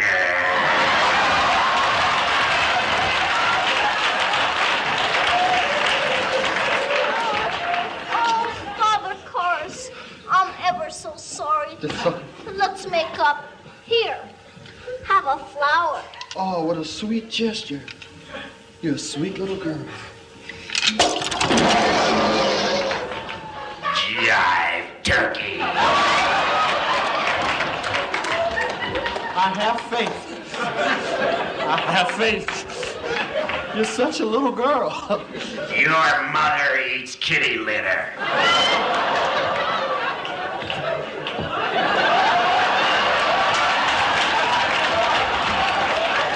So what? Your mama eats kitty litter. Don't nobody talk about my mama.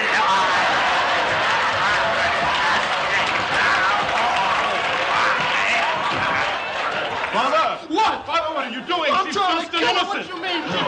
Talk about my mama. Father. Oh, Father, thank goodness you're here. He was hurting me. Yes. Okay, you say something else about my mama. She's such an innocent child. Your mother sews socks that smell. What did you say, little girl? Your mama sews socks that smell. Father, please, Father, let me help you.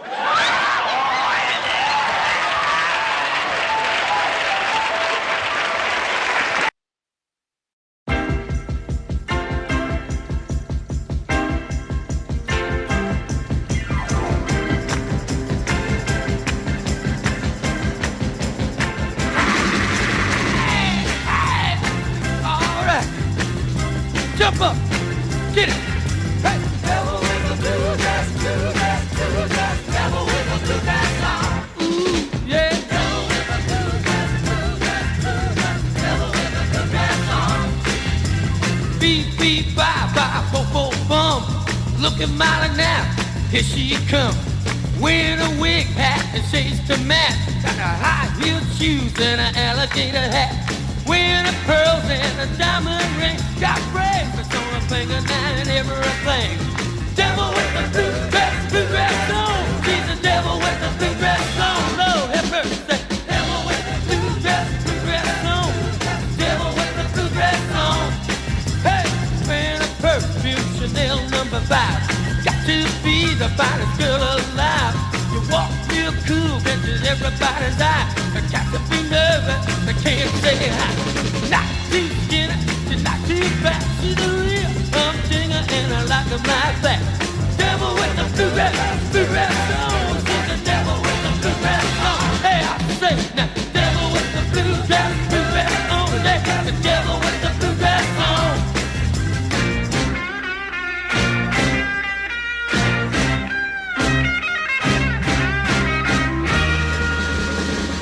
Good golly, Miss Miley. Oh, yeah, sure like a ball. Yeah, yeah, golly, Miss Miley. You sure like a ball. But in the evening, don't you give your mama a call. From the early morning to the early night, you see Miss Miley rocking at the house of tonight. Good golly, Miss Miley. You sure like a ball.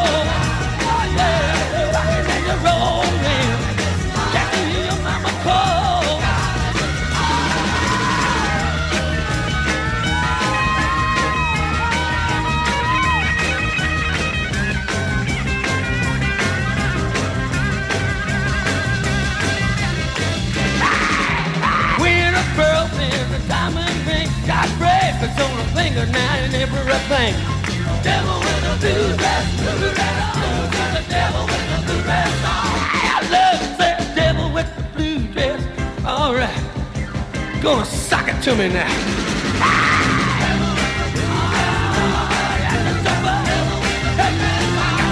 Got to jump up now. Got to feel it.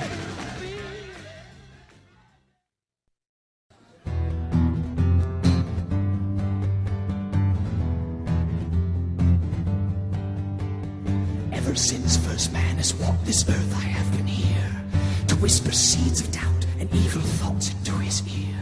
I am the beast, the outcast angel fallen from on high. I go by many names, but there is one you can't deny. My name is Satan. Hi, everybody. Let me tell you a little bit about myself.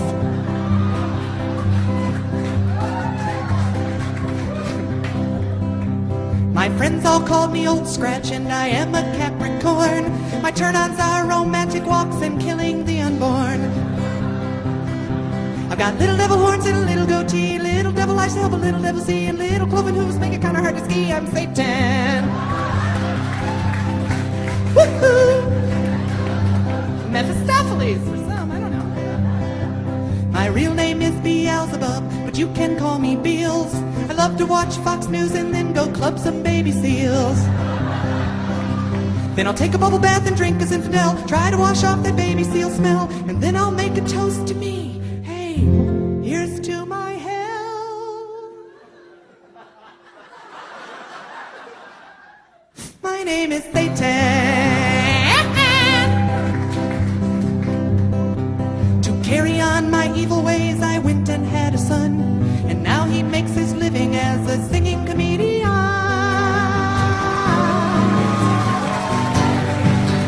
I'm in every Zeppelin album, I'm in all Rush Limbaugh's rants. I'm the reason that the Boston Red Sox even had a chance.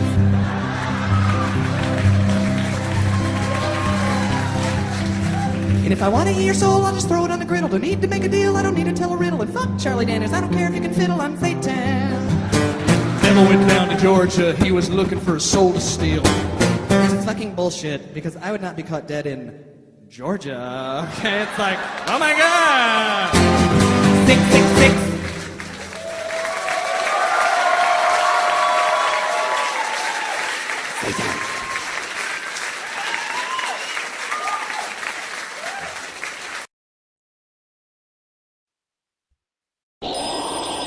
USA Prime Credit, tell Peggy your problem.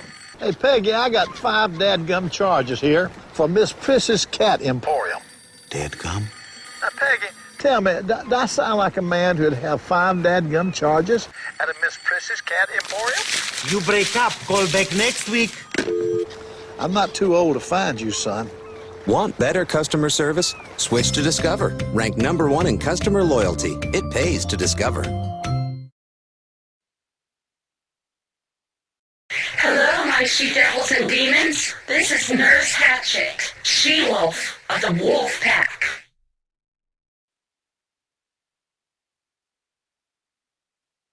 All right. What do those supreme judges wear under their robes? Declassified government photos coming up on Sick Sad World. Alrighty, we are back. Are you there, Mr. Highland?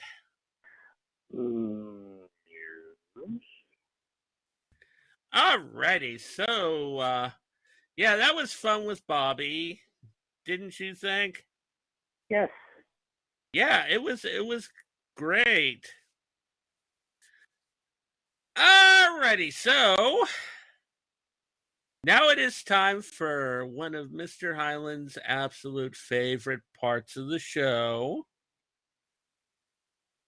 You know, the part that he bothers me about all, weekly. You know, have we got mail? I want mail. Where's my fan mail? Mister, where is it? Are you comparing me to that character from Better Off Dead where he keeps saying, I want my $2? No, I didn't know that one. Nope. You've never seen that movie, Better Off Dead? I think I saw it, but I don't remember it. Oh, but anyways, yeah, Mr. Highland bothers me all month, about fan mail that you guys send us. And we've got some fan mail right here. Alrighty, be ready, Mr. Highland. Are you ready? Yep. This is from Duncan from Ohio. Okay, I gotta get the voice right. I'm really mad at you guys. I look forward to the horror news and Shout Factory releases each month. Now I'm a month off, and I might have missed a deal on some neat collectibles. Don't do it again, dudes. Okay, well, the thing is there, Duncan, no, because I will be bringing it up to date today when I do Shout Factory, so you're not going to miss a thing. Shout Factory has actually been very slow lately, so actually us not doing it last month really doesn't make a difference. Alrighty, any you know, anything from you, Mr. Highland? No. Okay. This is Jules from Blanchard, Indiana. Hi, boys. I love your talk on that rare Hammer movie. I really miss your extra content, especially the movie reviews. You boys help me find good movies with your reviews. I hope you bring back the news releases, and reviews. The show is not the same without it. Same thing again, that was just an experimental thing. Mr. Highland wanted to try it out. And now we've gotten your feedback on it. So no hurt, no miss. Alrighty. Last one here is Benny from Harvestville, Utah. Hello, Christopher and William. I listened to your last show, and I intend on finding Demons of the Mind on Amazon when I get paid. I have a suggestion for a movie you could discuss in the future. The Incredible Strange Creatures Who Stopped Living and Became Mixed Up Zombies. It does exist and is a fun movie. Also, please discuss Spider Baby. I'm a big Sid Haig fan. Nice.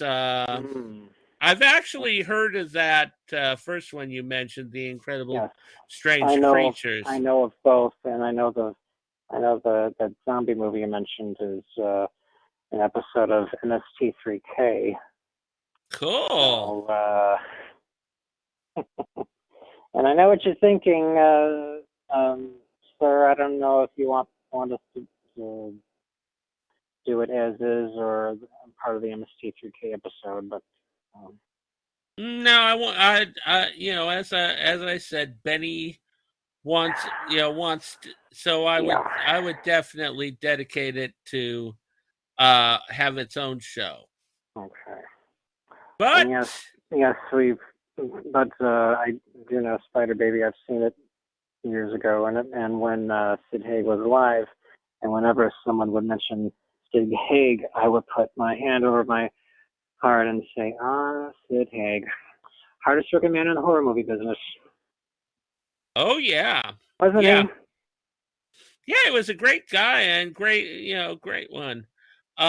He did spend a little bit of time. He stopped doing movies and was doing massage therapy for a while. Then Rob Zombie got him to do House of a Thousand Corpses, and he got back into films. Honestly, Mr. Highland, you're going to be surprised. What? I have never seen Spider Baby. Oh. Coincidentally, I saw him in an episode of Mission Impossible last night. Nice.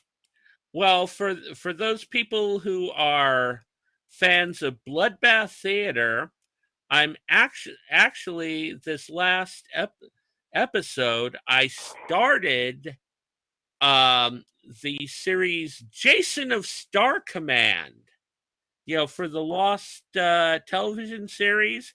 And that one stars Sid Haig as Draco, the villain in it. I don't know that one. So pretty good series. It was done by the people that did Space Academy, and kind of a Han Solo type thing. Very neat series. It lasted for 3 seasons, but yeah, Sid's the main villain in it, and he's excellent in it. So yeah, so definitely check out Jason the Star Command. Alrighty, so anyways, now we've come to the part of the aren't you gonna read address for listeners to write in if they want to write in? Oh yeah. You haven't done that in a while. Yeah, I know. Sorry about that. Alrighty, if you want to send us some fan mail, and I do mean fan mail, don't be sending us hate mail. We like some good fan mail. Send it to the Eric Morris Show at gmail.com, and I'll go through our stuff and I'll dig it out and we'll feature it on the show. And you'll help me because you will help keep Mr. Highland from bugging me in regard to it every week. Bring us plenty of it. We wouldn't mind spending a half an hour reading fan mail. Yes, I will be happy as a little girl. Yes, indeed. And yeah, I mean, I know you ladies want to go and send Mr. Highland mails saying that you want to lick the lenses of his glasses. So yes, we accept that as well. I think I killed Mr. Highland.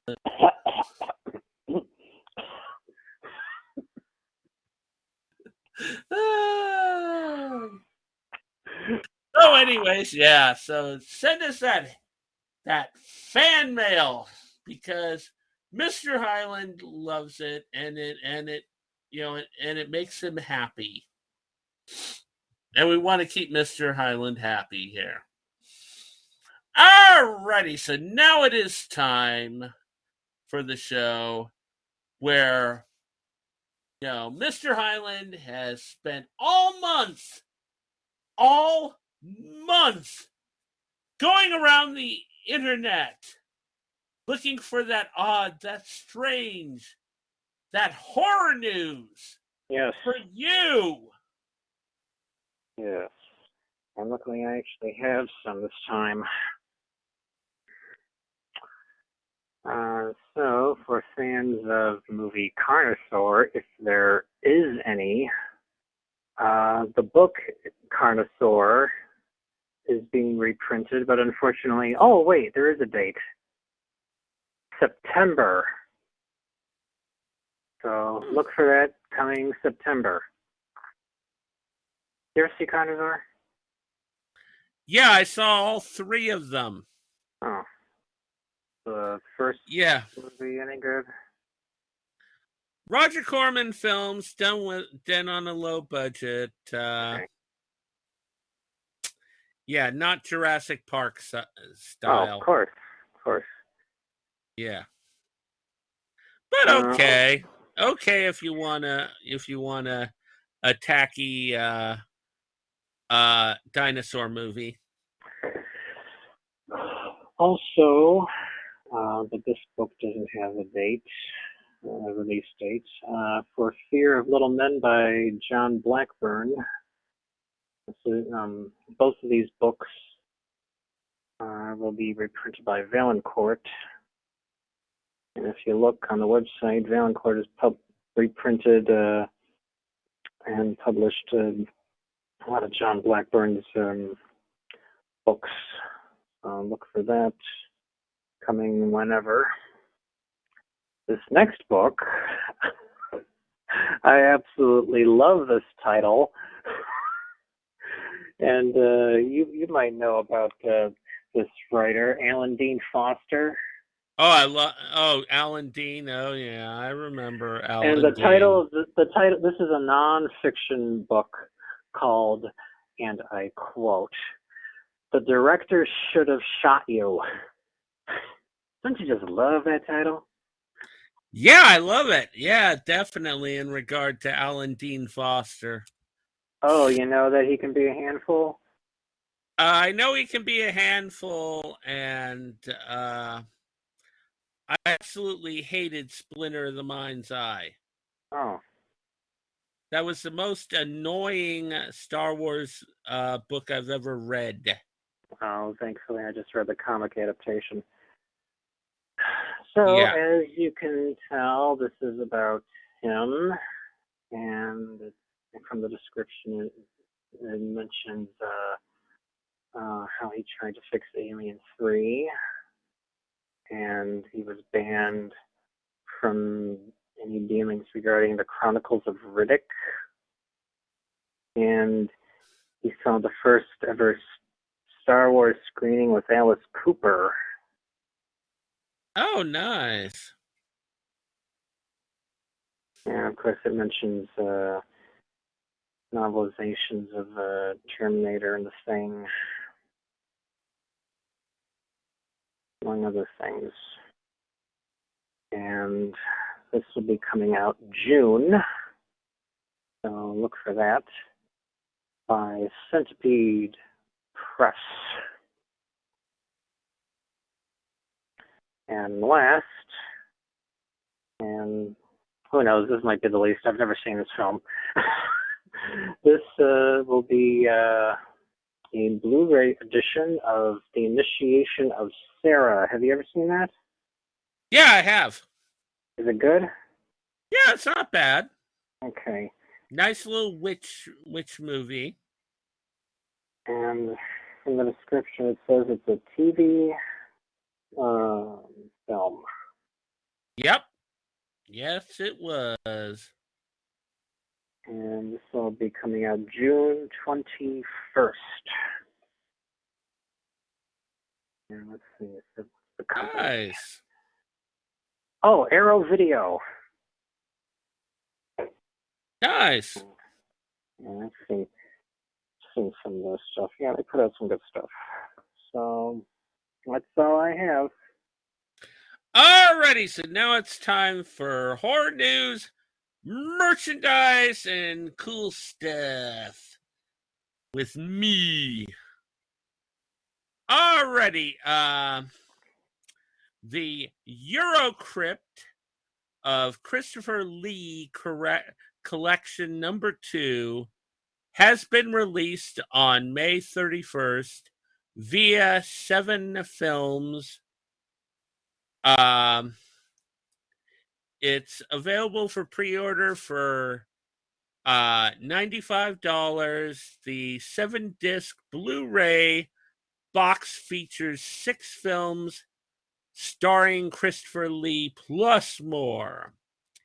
It includes the 1950s Uncle Was a Vampire, 1962's The Secret of Red Orchid, 1974's Dark Places, 1976's Dracula and Son, Director's Cut and US version, 1989's Murder Story, a CD featuring the Dracula and Son soundtrack, and a booklet by lead biographer Jonathan Rigby. It has 15 hours of special features. I know Mr. Highland's gonna wanna save up his money and get that, aren't you? Yeah. Okay, next one. I've got another movie. Yeti, the giant of the 20th century, will be, well, actually, it has been reissued on Blu-ray on May 31st via Code Red. The 1977 Italian kaiju movie was produced in the wake of 1976's King Kong. Interesting. Hold on. Yeti, Giant of the 20th Century, was previously remastered in high definition from the original 35 millimeter camera negative, and is presented in its original Italian audio with English subtitles. Only extras are trailers. Okay.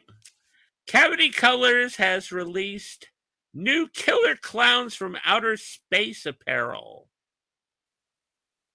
Janik Boussard's Halloween parody design is available on t-shirts for $28, baseball tees for $37, while Dismay's Designs art comes on t-shirts for $28 and long sleeves for $40.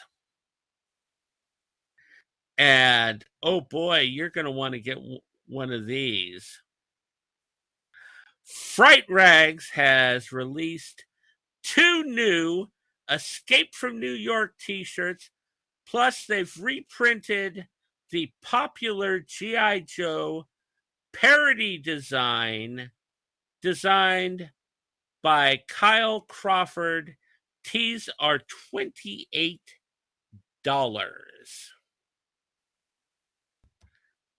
Okay. Ooh. Here's one I know you're going to be excited about, Mr. Highland. Dark Knight of the Scarecrow 2 will be released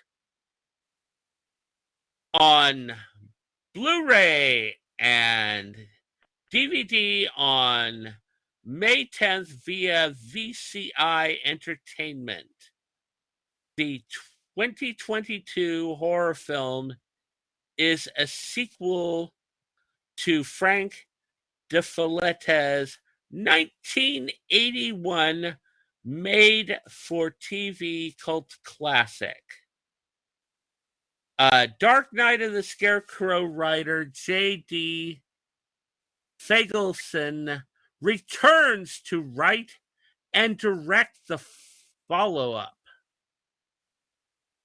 Amber Wedding, Aidan Schuff, Carol Dines, Adam Schneider, and Tim Gooch star. Now I know, I know because Mr. Highland loved Dark Knight of the Scarecrow, didn't you? Yeah, I enjoyed it. Yeah.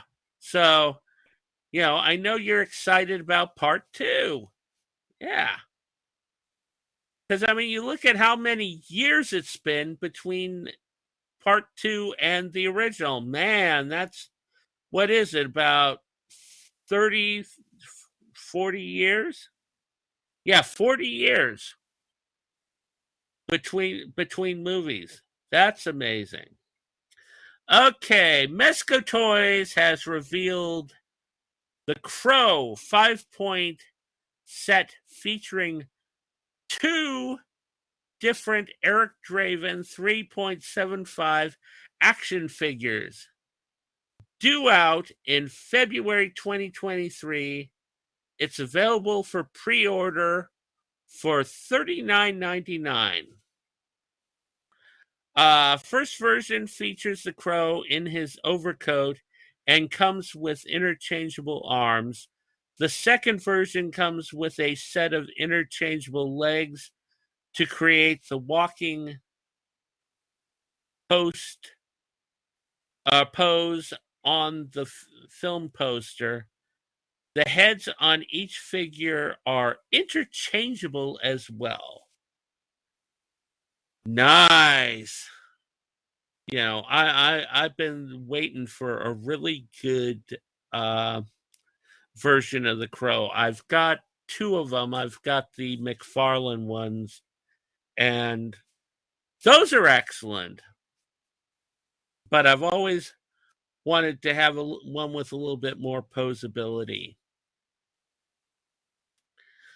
Alrighty, Gutter Garbs has a Friday the 13th, Part 7, New Blood, designed by Dismay Designs, available on t-shirts for $27, long sleeves for $38, and they'll ship the week of April 27. Okay, and that's it for horror news. Now it is time for the other part of it that Mr. Highland absolutely loves. Scream Factory releases. And the first movie, you know, is one that I know Mr. Highland is going to absolutely love because of his mention of Carnosaur. Yes, indeed. We have Dinosaur World on Blu-ray. Synopsis: a deadly game, a life-changing prize when a group of contestants come together to take part in a competition held in a virtual reality realm ruled by dinosaurs. Shifting alliances and jockeying for victory becomes secondary to the ultimate goal to survive at all costs. Welcome to Dinosaur World, an eye-popping place where anything can happen and life and death stakes are all too real. There you go, Mr. Highland. I know you're going to want that for your collection. Yeah. Okay. Oh, here we go. Oh, here we go. Mr. Highland's going to want this. The Escape from New York Collector's Edition. UHD and Blu-ray.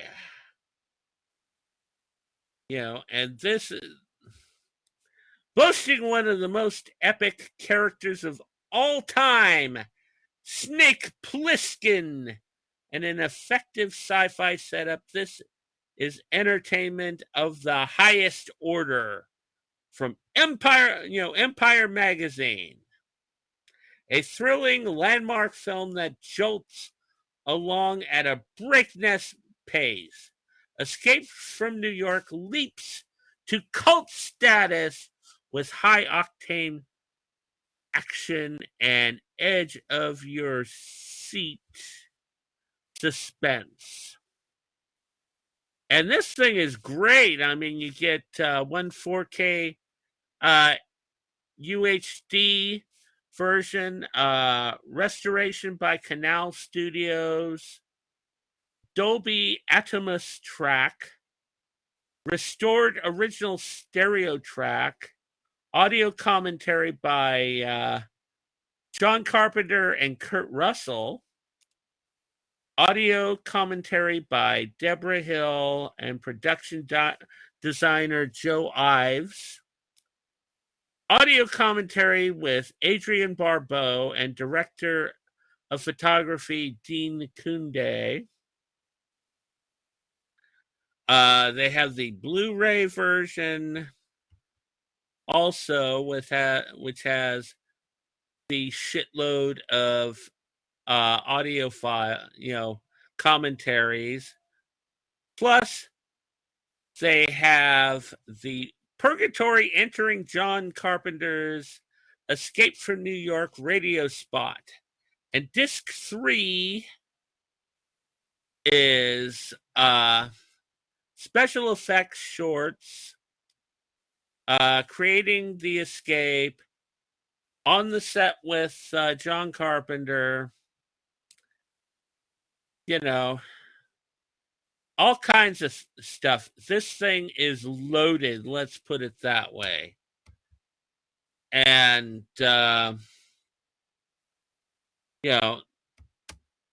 there is a $60 and $160 deluxe collector's sets, which features UHD, Blu-ray, and vinyl as well.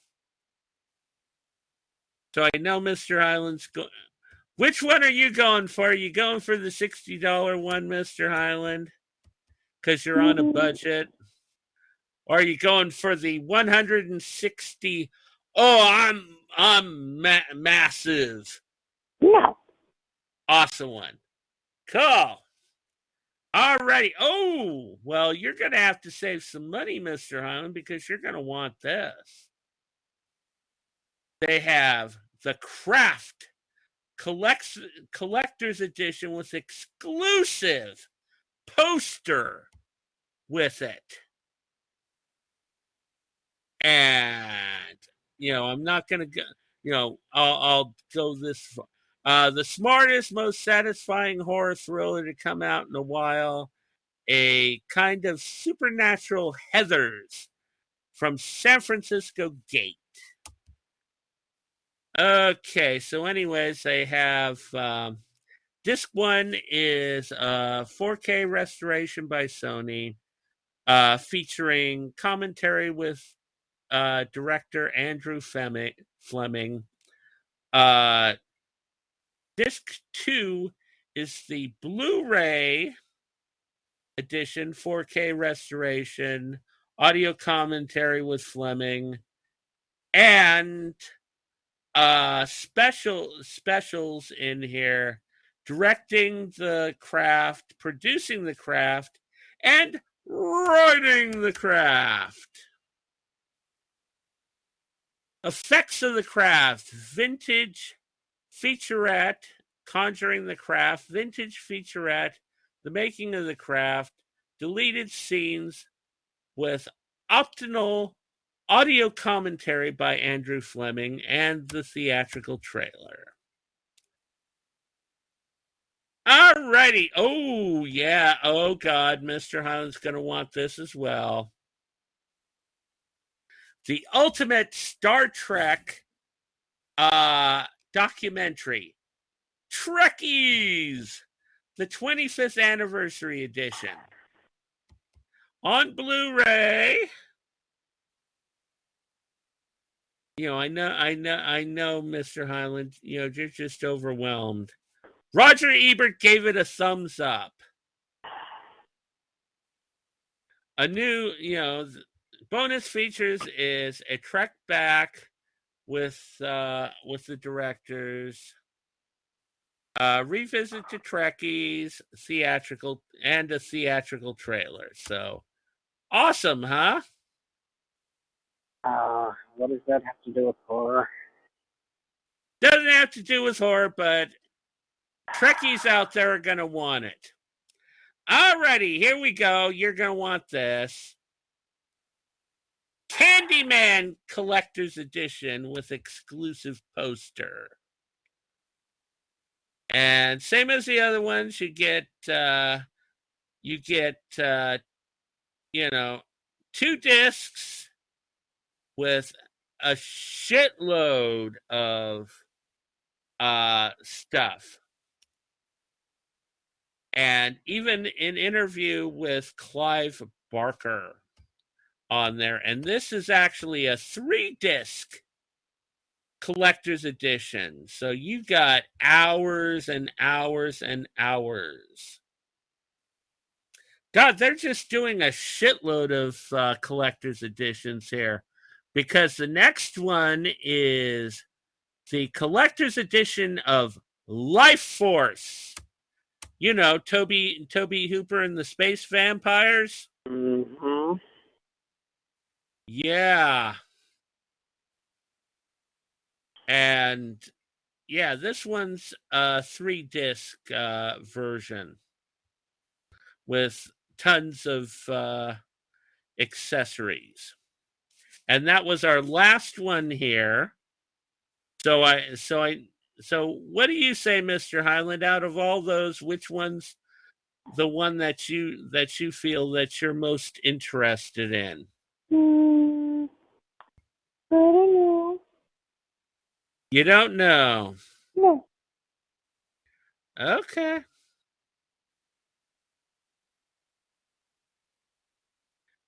So, anyways, alrighty. Now it's time for another favorite part of of the show for Mr. Highland, because it's movie reviews. Now he gets to sit there and put on the judge's robe and say, "This is good. This is bad." Which should I start first? The humorous one or the non-humorous one? Surprise me. Oh. Okay. I'll start with the easy one first.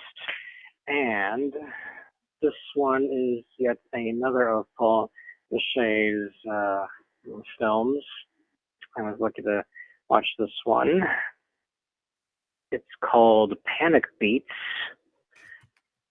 And of course, it stars Paul Boucher and a bunch of other people. He starts his wife in the film has heart trouble, so she needs to go out in the country to relax and recover. But not long after that, she is haunted by this spirit that is centuries long dead. I really shouldn't explain anything more than that without giving it away, but it feels like it has a Tales from the Crypt type ending to it. I mean, there's quite a few twists and turns. I mean, you don't know who's gonna do what or how they're all gonna end up, but I liked it. I mean, you think it's not a ghost story, and then you think, oh, is it really? Is it not? It keeps going back and forth until you realize what it actually is. This is definitely one of his better films. And I'm surprised it wasn't included in those box sets that came out recently. As for a rating, I would give this one a 4 out of 5. Okay. Yeah, this is a film that you should see. Nice.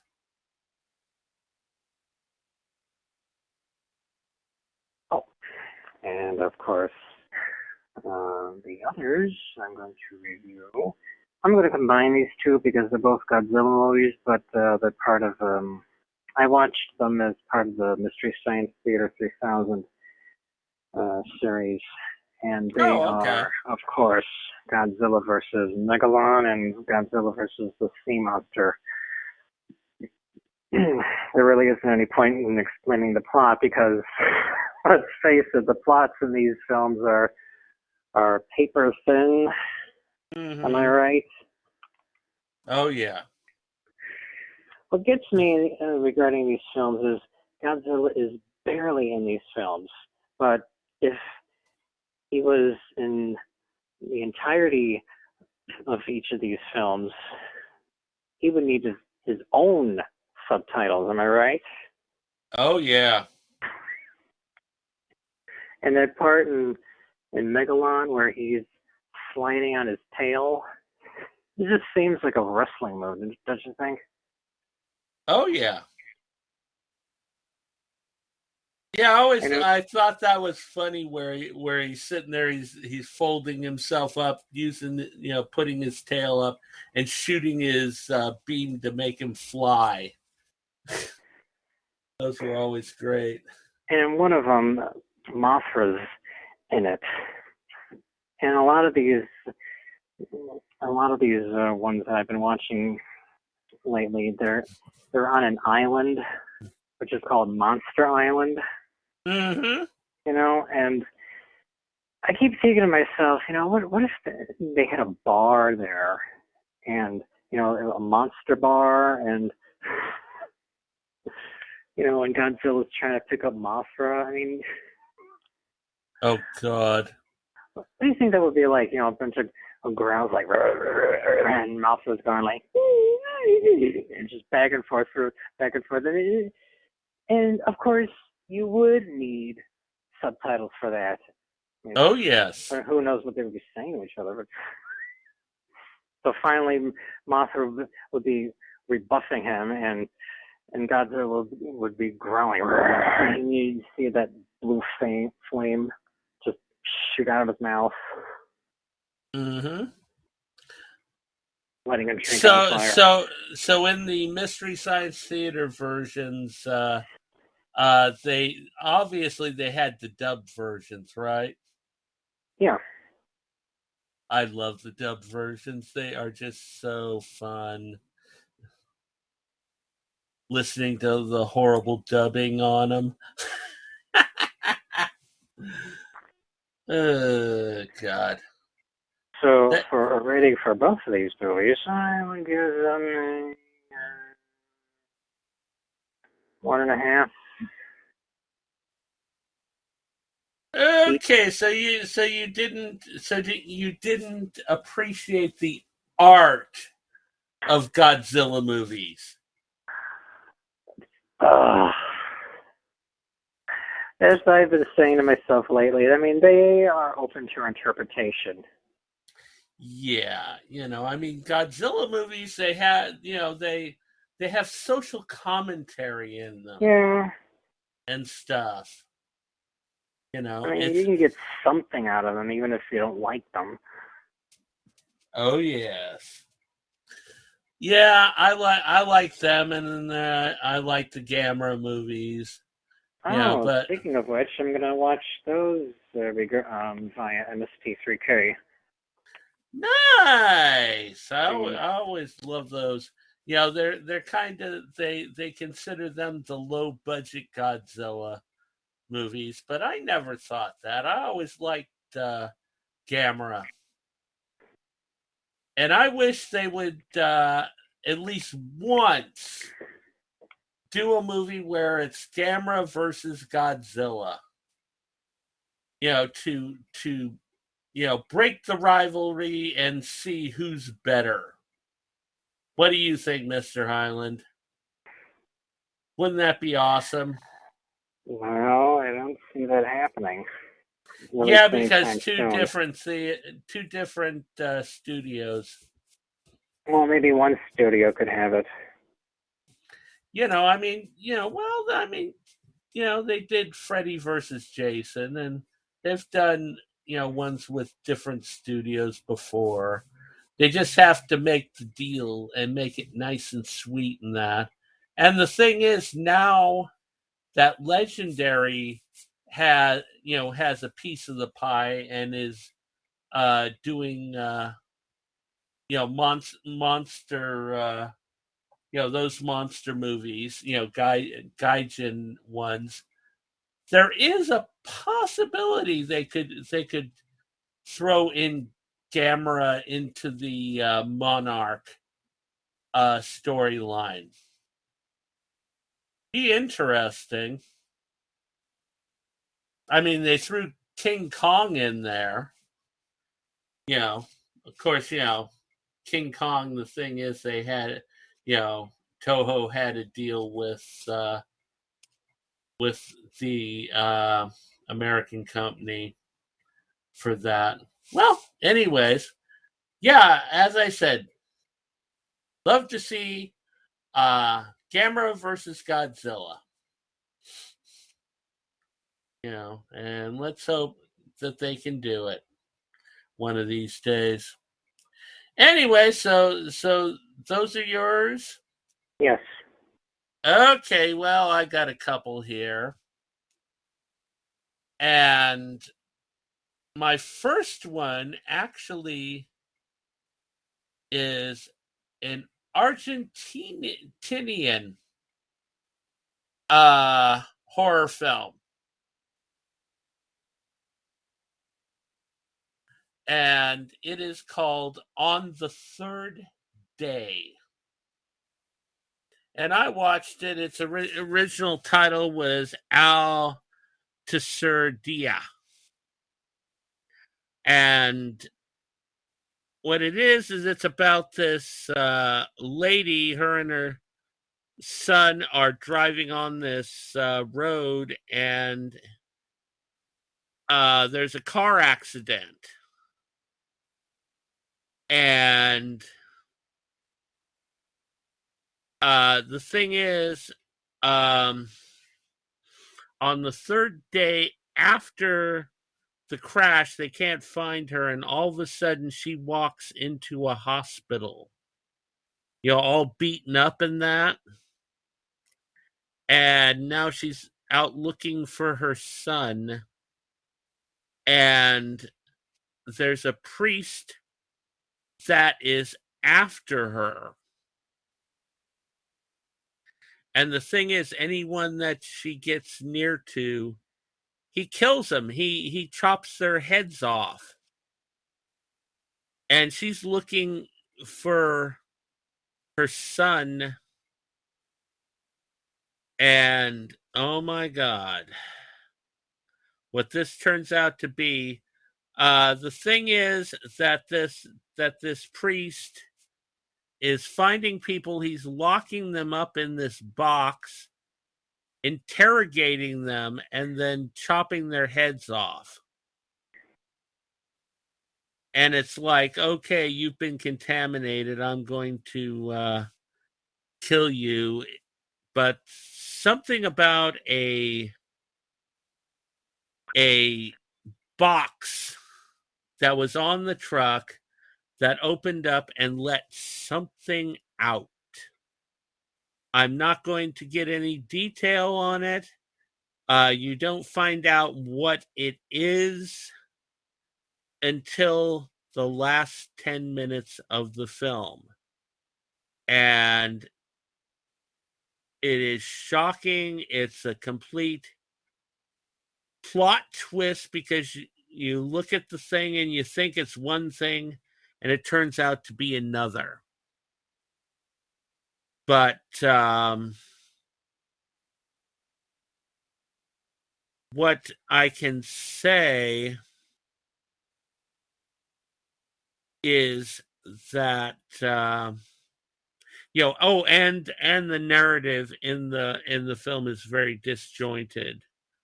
So you're wondering what's happening.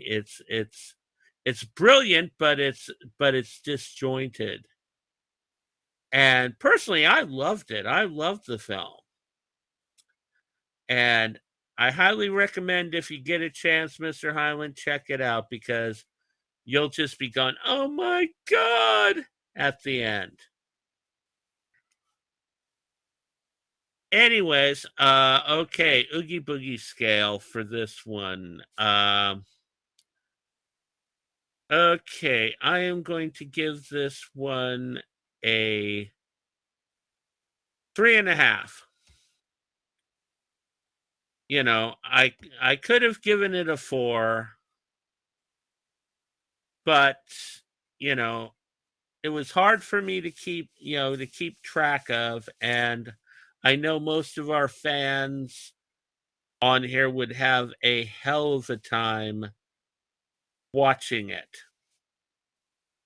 With me, I'm into this type of stuff, and I love the mystery. But if you're a casual horror fan, this one would be extremely hard for you to watch.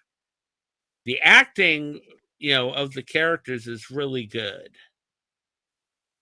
And, the makeup effects on the creature, I thought it was good. There was a whole bunch of people on IMDb who thought that it was crap. But I thought it was great. It had a good classic feel to it, and I loved it. Alrighty, so anyways, my next film, and I've mentioned it to you, Mr. Highland, that I was going to do this one, is Studio 666, which is a horror movie featuring the Foo Fighters. Yes, I know the Foo Fighters, their drummer died and stuff. This film came out in February, so it's interesting, given the fact that the drummer died, a few months later and stuff, especially when it comes to the story on this. Because what it is, the storyline of this, is that the Foo Fighters want to do their 10th album, and their manager sends them to this mansion. And this is a mansion that other groups have gone to, and they have not survived. It's a cursed mansion. And they try to finish their albums, and they die. What we find out is that one of the first groups that came in there, their leader was into black magic, and he opened a gateway to hell in it. He wanted to permanently open the gates to hell, and he tried to do an album that would open the gateways, and he failed and died before he could do it. He goes and he panics there towards the end because he realizes what he's doing. This is a part of the storyline that I don't get. So he goes and he hangs himself, yet he's, any other band that comes in, he tries to possess the leaders of the band and finish the album that he's planning. Well, the Foo Fighters go there, and their leaders gets possessed. Dave, he gets possessed. He finds the tapes for this unfinished album. And so he starts trying to finish it. And this album is unique because it creates a new level of an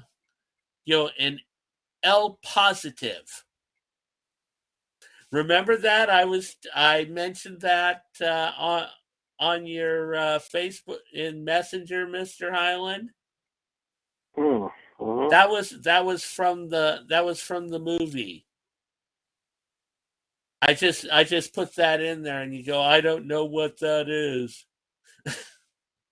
It was a laugh, but anyways, the thing is that when they start working on this album, shadow people come out, demons, and all kinds of things, and one by one, the band members start getting killed off in horrible ways.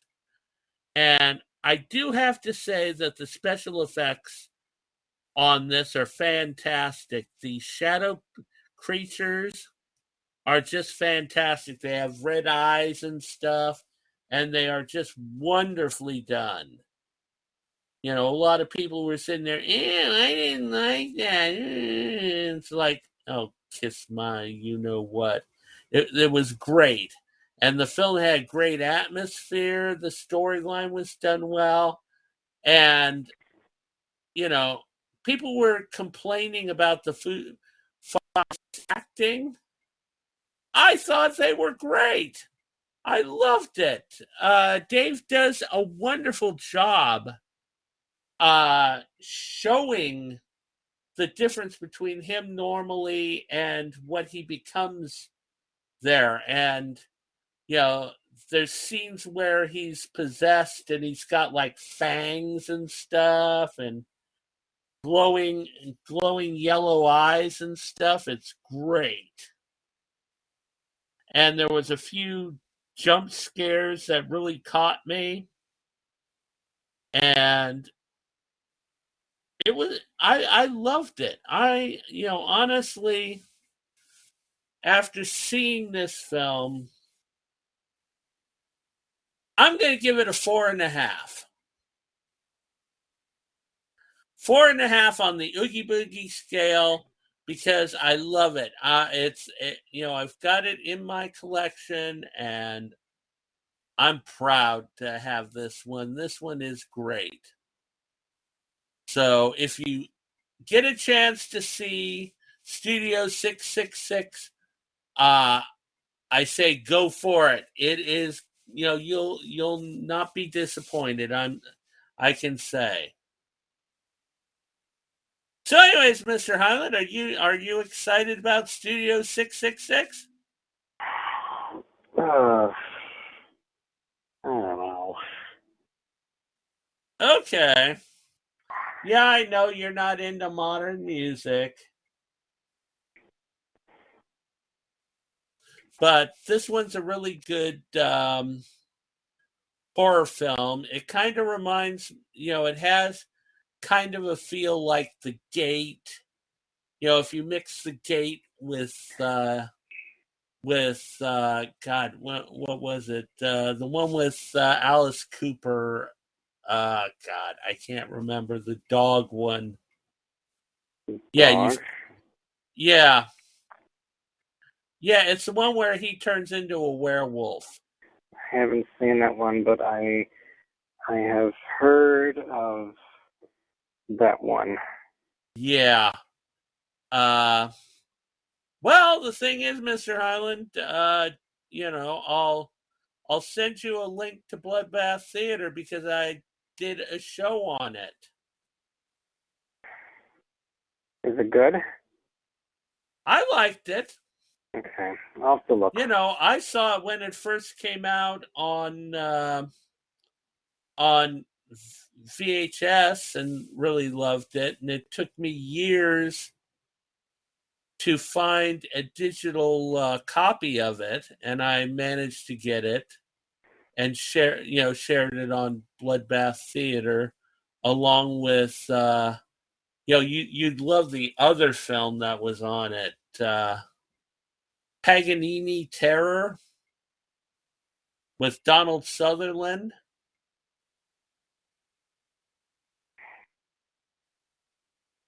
Yeah, so I'll have to look. Yeah. I'll send you a link to that episode of Bloodbath Theater so you can check it out. Monster Dog. That was the name of the film, Monster Dog. But anyways, yeah, this film has kind of a feel like that. Feel like the gate in that they're the whole thing is about opening the gates of hell and letting hell on earth and all this. Yeah, very well done. I'm very pleased. Anyways, okay, so that's that's it, Mr. Highland. Yeah. What do you think? Good show? Yes. It was good to be back into our usual form. Yes, it is. What have you got for the hungry fans for next month? What kind of horror nummies have you got for them? We will be discussing, no, not that film. Why do I keep thinking of that? Phantom of the Opera from 1989. Oh, awesome! Starring Robert Englund. Oh, and yes. we will be having a surprise guest, and no, it's not Robert Englund. No, I sincerely doubt it because I tried to get Robert Englund on the show one time, and he wanted monetary payment. So don't even try to guess because you'll never get it. No. I sincerely doubt it. Might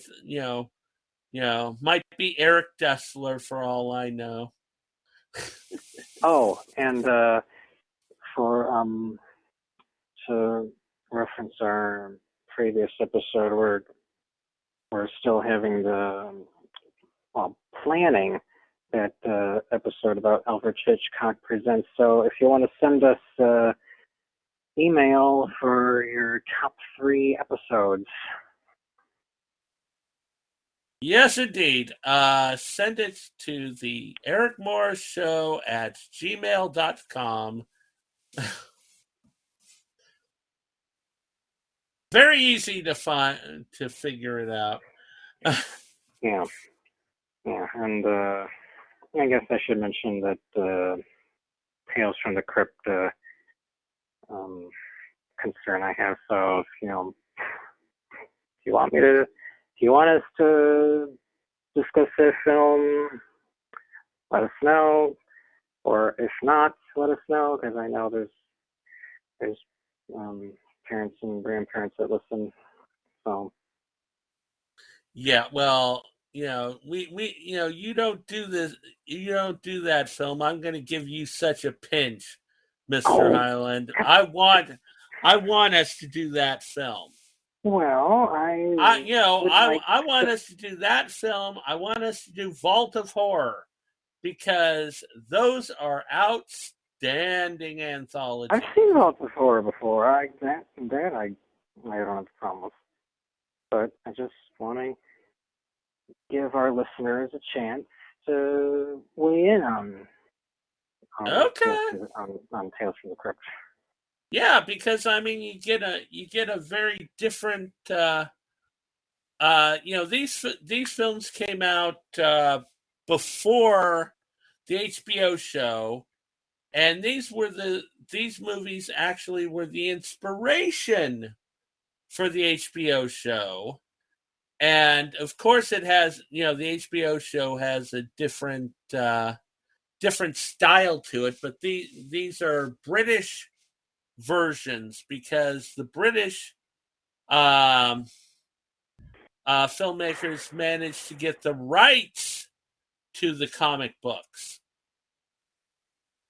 and these were the ones that actually started the anthology movement. Where we got all those great English horror anthology films. So yeah, I mean, you guys will love it. So yeah, send with your fan mail. Tell Mr. Highland to show the damn film, or to talk about the damn film. Yes, and tell him you're going to give him a pinch too. Ow. Ow. Yeah, that's right. Because we want, we want to do Tales from the Crypt. Yeah, we should do both of them. We should do Tales of the Crypt and Vault of Horror together.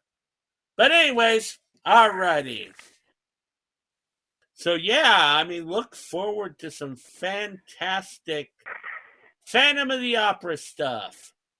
And this one's a big difference to the standard Phantom of the Opera. So, you guys are going to find it fascinating. So anyways, check that out. As always, Mr. Highland, what you guys say to the fans? Thank you for listening, and tune in next time for another different dish of cinema. Yes, indeed, because next month we got some nummy horror coming. So, as always, keep America strong, watch horror films, and we will catch you next month with The Phantom of the Opera.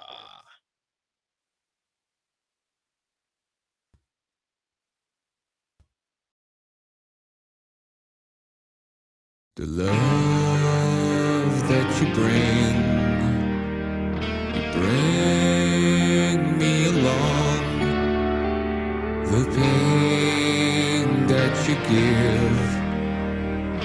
gives me a home. Do you wanna stay by my side? Do you want me to turn and hide?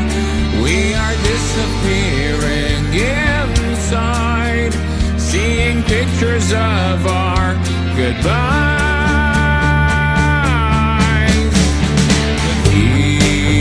But we believe that our love will survive the pain that you bring.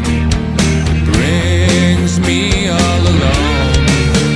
Do you love me? Do you hate me? Do you wanna believe me? Do you think that you don't need me? Do you wanna deceive me?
that goodbye so for long.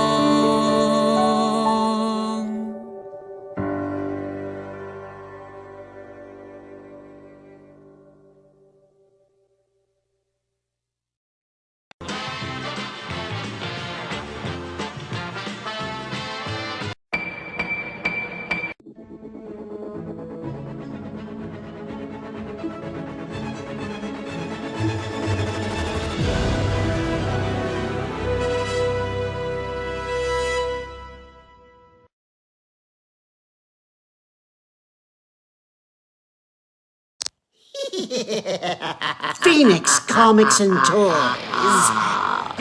Hello, creeps. Get your one-of-a-kind custom horror host figurines.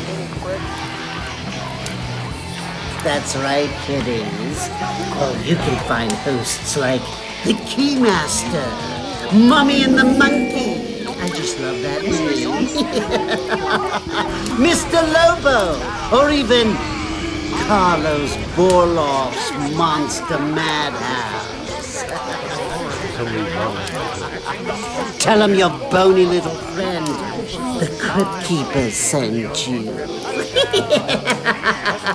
It won't get you a discount, but it might get you killed.